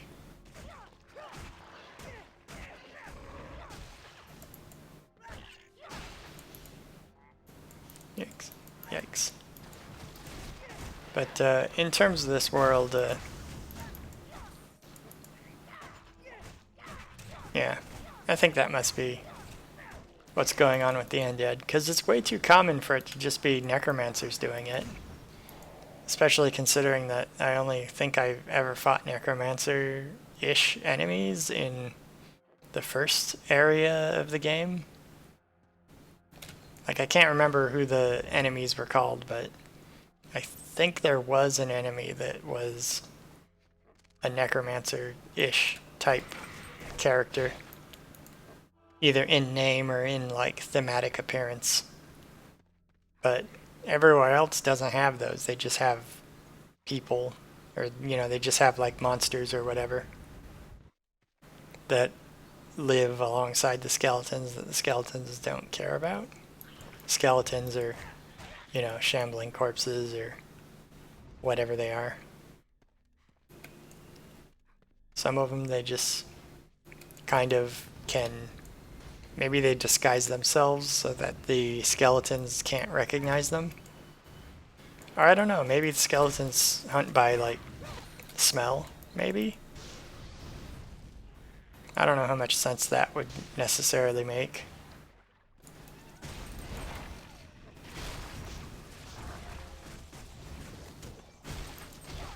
But, yeah.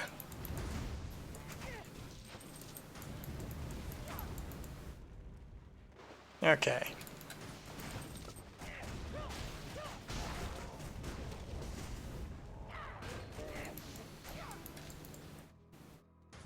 But there's a lot more skeletons here, which I guess is a swamp.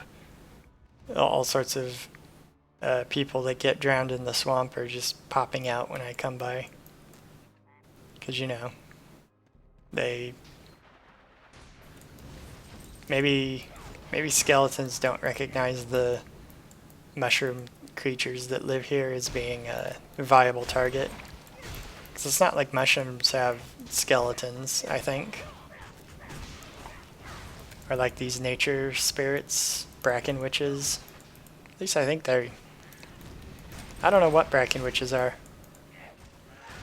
I kind of think of this as being like weird nature spirits that don't like people. Maybe that's what this faction is. There's like a nature spirits that don't like having people around that inhabit this area. That's why the forest is dark and foreboding.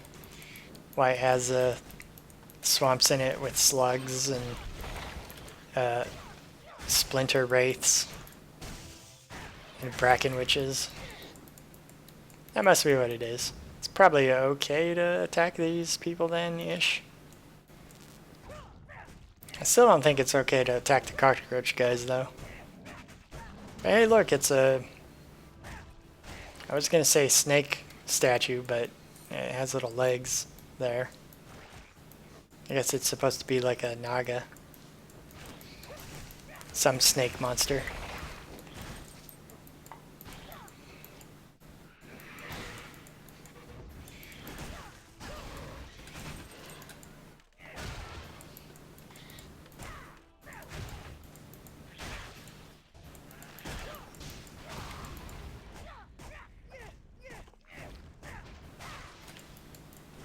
Okay.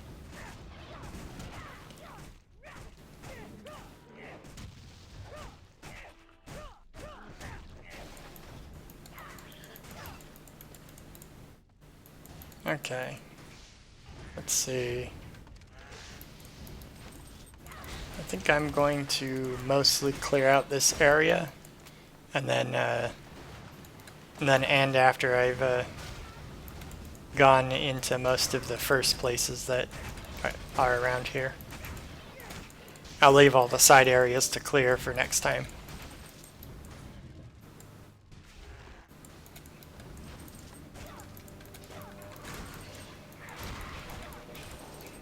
I've got time after all. I mean, the bad guy's only going to maybe break down the barrier between this world and the hell dimension? That doesn't seem like that high of a priority to worry about. After all, I went to hell before, the nether realm, and that seemed to go pretty well for me. There wasn't even really a boss there. I had more of a difficult time killing the people in the that I didn't need to kill in their city. The Tutara with their Ezrahim, here allies. So I'm pretty sure those guys will be fine. It might suck for the people in the city, though, that don't fight demons and in fact outsource all their killing to mercenaries. But, you know, all the monsters that don't have mercenaries to outsource killing to. They'll probably be fine. In fact, they might be better because, you know, if only the people that do killing directly survive, then they'll be in a better position than the people in the city. I mean, if everyone dies, that's justice, I guess. I don't know. But we didn't even know that he's gonna, like, break down the barriers between the worlds. The person was only speculating that he could do that. They weren't speculating that he would, just that it was possible. But if he's gonna destroy all magic everywhere to cure magic cancer, then it seems to me like he'd be able to do a lot of different things that sound bad. So, like, that seems like a sort of thing that they're just making wild guesses about what the alchemist will do. You know? So to assume that he's gonna do anything in particular, I think is a little unfounded.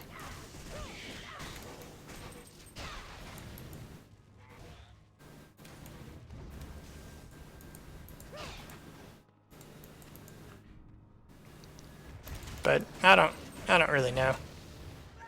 It's hard to know what he's gonna do. I mean, it's probably gonna be something bad, but you know. Yeah, I'm gonna give him the benefit of the doubt at least a little longer. You know? At the very least, I'd like to go up to him and talk to him. Like, hey, what is it that you're doing anyway? Of course, it's a... Probably he won't talk to you. You'll just attack him or he'll attack you. I guess most of these people attack me first, but I kind of run up to him looking like a maniac with a bunch of spikes all over me, and I don't talk, I just scream out like that. So I guess I'm not really the type of person that somebody would decide to try to talk to. Like, if somebody charges at you with a weapon, you're not gonna say, hey, what's going on? You're gonna just immediately try to defend yourself. Hammer of draining. Not using a shield. A pistol with the blade on the end. That doesn't seem like it'd be very precise, but who knows? I don't know how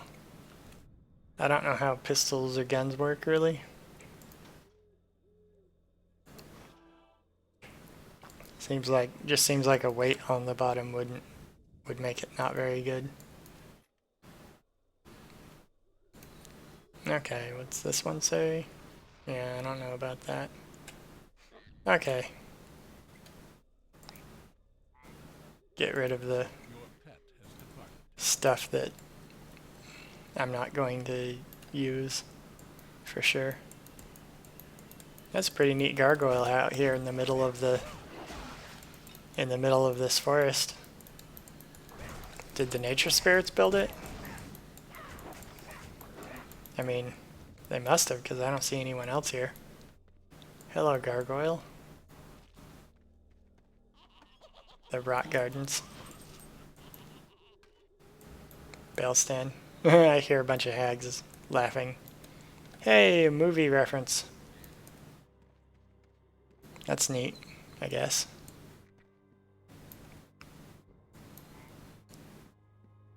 A dwarf. A big stone area.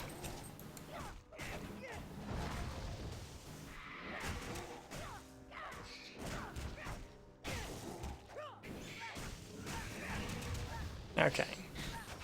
Yeah.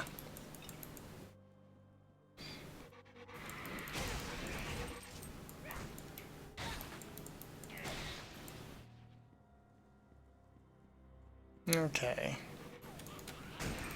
This seems like a pretty neat place. Ah, those nature witches. They're so happy. They're so happy. They're happy to just cause pain and stuff.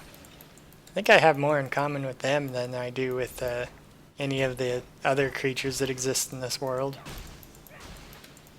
I mean, my character doesn't laugh when they're, you know, attacking, but they do scream, and it's like the only thing that they're actively doing in the world. I mean, character never says what her motivations are, so... I mean, in theory, they care about, you know, the things that people tell them as part of exposition, but the exposition they hear is something that I have to deliberately coax out of the NPCs. It's not something they tell me. Which, speaking of which, I don't think I talked to any of the NPCs twice. Like, that guy never explained what the black blindness was. Or, he didn't call it that, he called it something else, but he never explained what it actually does to people. Just that it was bad, and that his cousins were silent or mute when I tried to talk to him. But he never explained what it was, he only explained, I want this thing. I mean, I guess he explained why he wanted it, which was more than what a lot of them did, but still. My character doesn't care about that sort of things. The only reason I ever hear about motivation usually is because I go out of my way to coax it out of them. But yeah, like, my character doesn't care about any of that. My character, Liali, just cares about, you know, killing everything. She doesn't even, like, get a laugh out of it like those witches do. Like, those witches have an amazing laugh. Yee-hee-hee. Or, I can't do that laugh.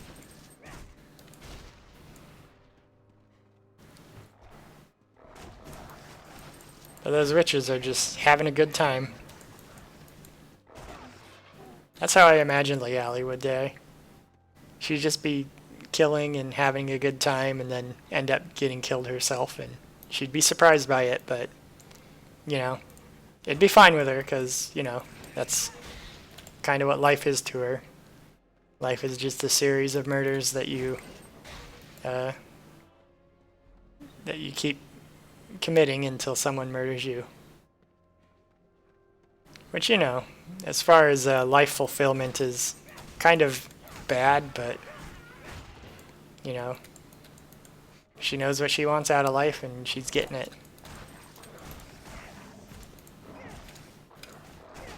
Which is, you know, about as happy as you could be in life. It's knowing what your ambitions are and meeting them, whatever they may be.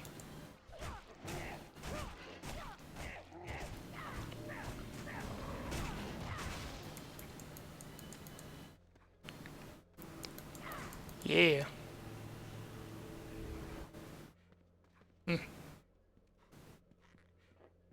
Little bit here that I didn't go to. Okay. Yes. I've almost completed the entire perimeter.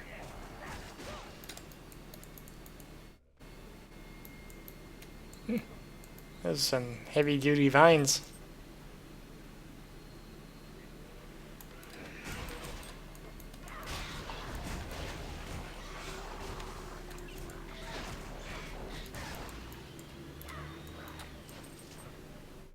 Okay.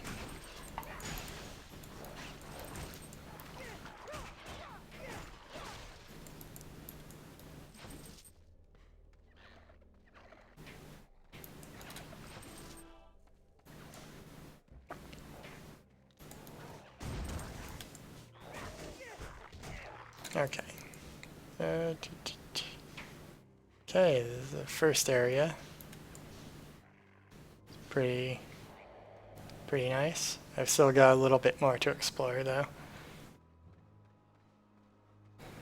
But yeah, in terms of character ambition and whatnot, knowing that the alley is, you know, self-fulfilled at least, is definitely a thing. I wonder if they'll ever have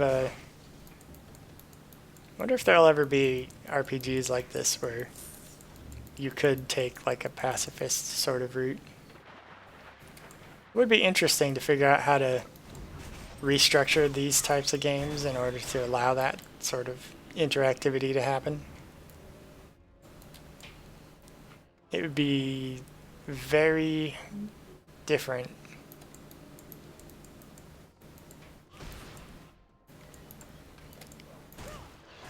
It would definitely not be the same sort of game anymore at that point then.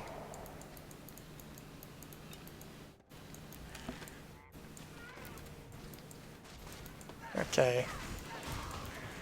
The nature spirits. I mean, you could still have regions that are kind of like this. All you need to have is like an enemy faction that is unintelligent and territorial, and you need to actually go and interact with them to either retrieve something that is in their area, or just fight them back from an incursion that they are making in the world. Like, alien invasion might be a good way to go about that. But there could be other ways too. Like mushroom people that aren't intelligent, but they grow into giant mushrooms that attack. Yeah, you could do creative things with it. And that, you know, some people ally themselves with the mushroom folk because they want defense that the mushrooms can provide, and you know, they usually aren't getting them because the people would rather just kill all of them rather than give them any sort of compromise. Hey. There's that Bracken Witch again.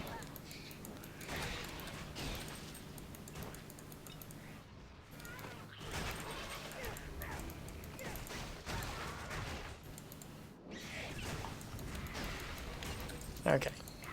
I don't know. That would be difficult to make that, and also kind of weird. In any case. Nothing wrong with a little just running around killing things. I do wonder though why there aren't more things that specifically try to avoid intelligent enemies. Is it just more interesting to have like you kill lots of random soldiers and stuff rather than just a lot of different animals? I think animals are probably more interesting to kill because there's more diversity in that, but a person has like a definitive shape and you give them different weapons and stuff. But like animals have more diversity. Maybe the goal here is to just have different animals mixed with different bipeds, and then they just change different bipeds to give them different appearances. Agile helm. That helm looks like it would hurt agility, not increase it. Looks like it has narrow goggles to peer through. Anyway. Linen leggings. Get rid of the stuff I definitely won't use. Paired scorpion blade. Nope. Nope. Half Geis arm. Nope. Granite pants. Okay, let's see. Plus 6% to all damage. I don't care about minion damage. But it's a fourth piece of this set. If I get to 5, I'll get a plus 6% critical hit chance. If I get to 6, I'll get plus 12% attack speed. I think I'll keep the pants. I mean, I don't care much about the... My elemental armor is so high right now that I don't think the 5 makes much of a difference, but I think I prefer to keep my vitality bonus. Oh, and it has 31 fire armor on my current pants. Maybe I'll keep the granite pants for now. Another void ember shard.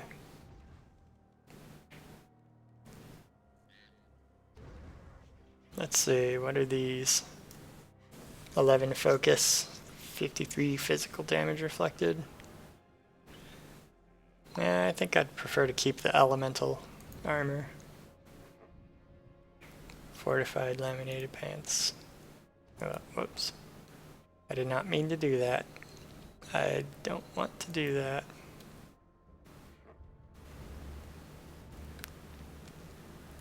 I mean, the 16 physical armor means that these pants only provide 10 more physical armor, but yeah. Maybe I'll equip those if I find another piece of the granite set. Or Iron Lord set. Why is it called Iron Lord if all these things are called granite? 'Cause it's not like granite and iron evoke the same thing. Granite is like more nature-y than iron. I mean, iron is found in nature, but Iron Lord I think sounds different than Granite Lord. I don't know. Maybe that's just me. The Granite Lord sounds like it might be more imposing than Iron Lord. I don't know. It's up to interpretation, I guess, but...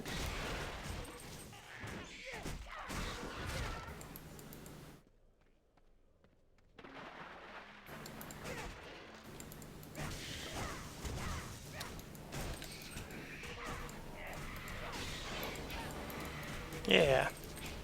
Got my level up. But yeah, I think that's largely what this faction is supposed to be. It's just nature trying to resist the encroachment of people. Maybe it's trying to prevent people from going through that door.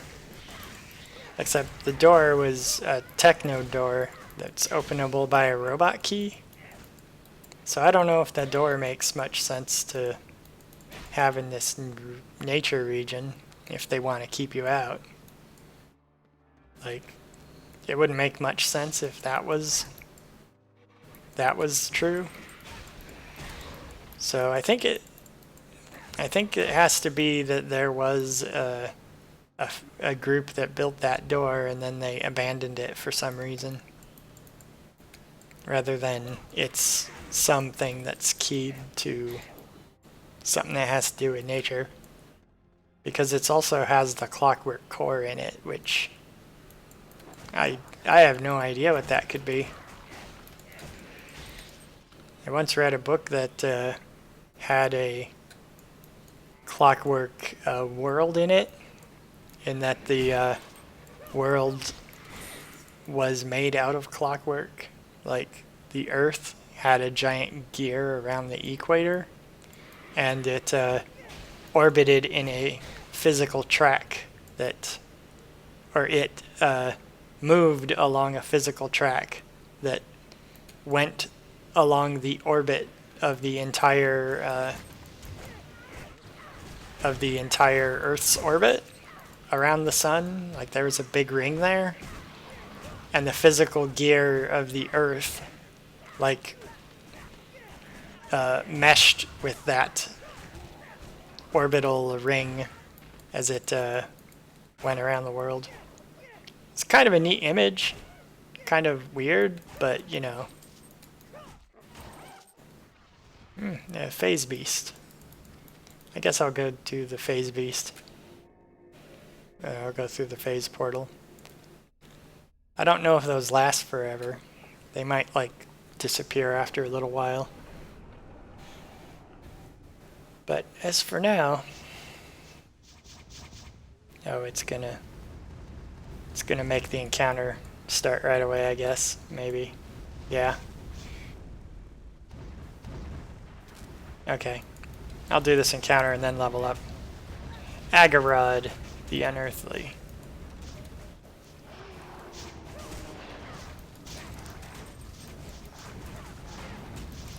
Ah. Okay. Well, I hope whatever genie is around that's probably watching this is amused. Assuming there aren't just the two genies. There's probably more than one. But anyway, the book I read with the world that ran on gears and stuff seemed it was a interesting idea, and kind of what the idea of the Clockwork Core made me think of that book. But like, I don't know if this world is supposed to be kind of like that. Because, you know, that world was an entirely artificial Earth that was created by a god that just made it that way. But, like, this world, I don't know if it's supposed to be artificial like that. Maybe this world is also artificial. But, I don't know. I mean, this area is certainly artificial. So much fire just constantly spewing everywhere with this ridiculous amount of rain. That definitely is not normal. Or that definitely is not natural, rather. But, you know, the Clockwork Core, maybe that's the thing that makes all machines work in the world.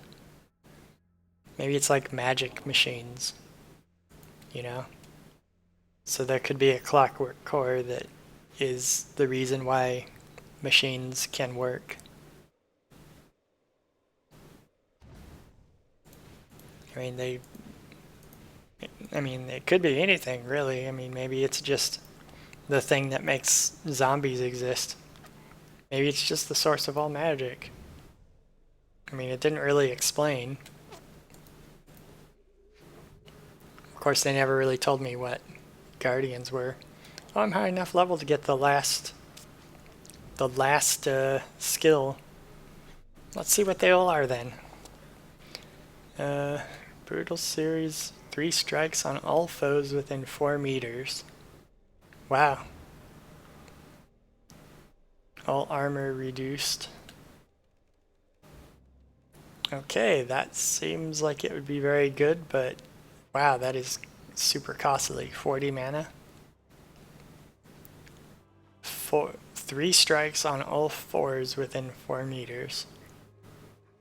That seems super good. I mean, that seems like something that I might want to pick.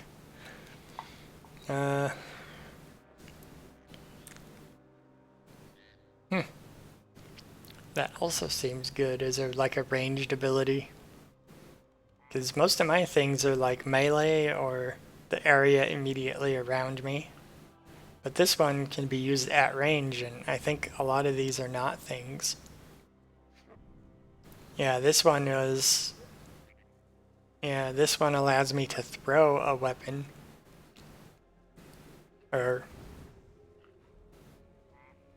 Northern lighting out of your weapon. I think this is something that allows me to... Yeah, okay, it does say it's thrown particularly. So, I mean, that's another ranged ability, which ranged abilities are something I've been lacking so far, because I've been focusing on melee. 5 spectral wolves that spread out and attack enemies all around me. Yeah, this also seems like it would be a pretty good thing to use, because it's also ranged. Like, it would strike at ranged, but it's like a summon. Actually, this might... I don't know, it doesn't say it lasts for a certain amount of time, so this makes me think that it's like they run at the enemies and then they disappear, like, quickly. Spread out and attack enemies all around me. They also might, like, orbit me or something. That might be what it is. They orbit me. Or they sort of run around me in a circle until they hit an enemy. And I guess if they can only strike one target, then yeah. I think if I got anything, it'd be either the permafrost or the glacial shatter. Just because they're more ranged-ish. Like, this works on enemies within 16 meters. Deals... I don't know. Completely immobilize enemies. Yeah, enemies running away from me is mostly what I am concerned with, and because I want to get into melee. So I think I'd want to use the thing that slows all enemies around me down. That way if I'm anywhere near them, I get to deal damage to them. But I'm also using the... Yeah, I also want to use upgrade this to the point where it's usable at 9 meters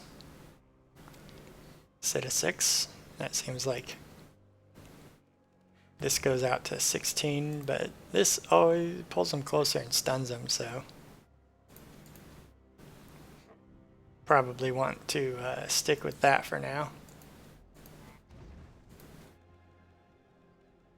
Mana cost 17. Yeah, I think I'm high enough level where the incrementing cost of that is not too bad yet. It's because I've been upgrading my focus every level just a little bit, probably. So yeah, that's not too bad. Yeah, I'll use that. It almost does half weapon damage now as it uses it. Oh wow, all these enemies were so close to me.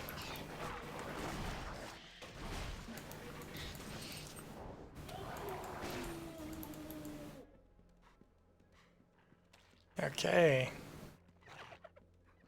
I think when I quit, I will go ahead and be standing next to that quest guy. I'll learn what he wants me to do next time, I think. But as for here, I'll just finish out exploring this part of the map.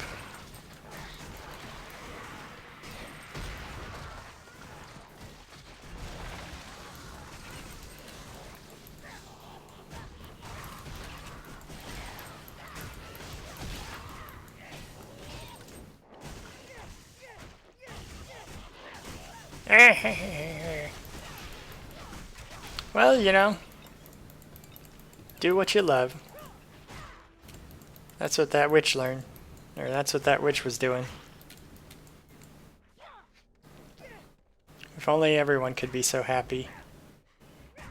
If only I could make my character that happy. I think when I tried Diablo 3, my character was that happy when I was throwing jars of spiders everywhere. But I'll talk to him when I start next time.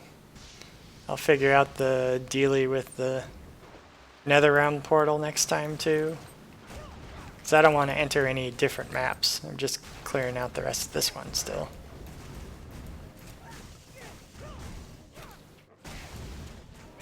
Okay.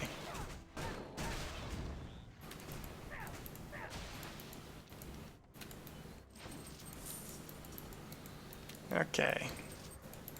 Got this area almost completely cleared out. Okay. And I guess I'll put the bell somewhere. Like, I don't know what I'm doing with the bell exactly. I just remember there was a place to put a bell somewhere. bell is inscribed with ancient symbols. Let's see what it says. Nope. It didn't give me a bell quest. There was just a place that I saw earlier that required a bell that I could go to, so I'm gonna go to it. Was it down here? Okay, it was down there. Hey, where'd that guy come from? I thought I cleared out this area. Okay. Yeah, there it is, the gargoyle. You guys are really happy. Well, time to fight you. Cackle spit. Oh.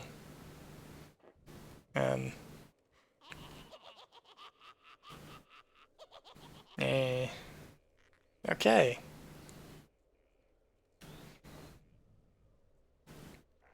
I guess this is a friendly character. I was not guessing that. I guess this person likes to do craziness, but also likes to actually talk to you. Maybe she realized that I'm more like her than most people that come out here. You know, because of my crazy obsession with killing. So you know, more kinship with me than the rest of them. Like the others would have had it if they like bothered to talk to me, but she did, and none of the others thought to do that. Okay, anyway. Brew Mask of a murderer, thorns as hard as iron, the black heart of a coward. Okay.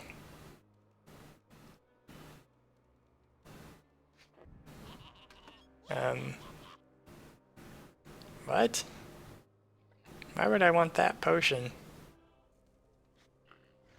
Even more inferior boots? One of them appears to be missing a sole. Inferior boots.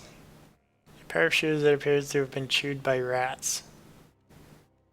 Oh, those are my options. Okay. I like you, crazy lady. I mean, these are terrible rewards, but you know, I like the idea of you. Let's see. You don't appear to have it. Once I brew them properly, your name will be known for generations to come. Yeah, I'm sure they will. You know what? I'm gonna do her quest. Like, I don't think I'm gonna do it now, but I think maybe this is where I will leave off. Because that's just too good for me to move on from there and avoid. It's just too good for me to move on from. So that's where I'm going to pick up off next time. But first I'll sort through this. Mighty Milk.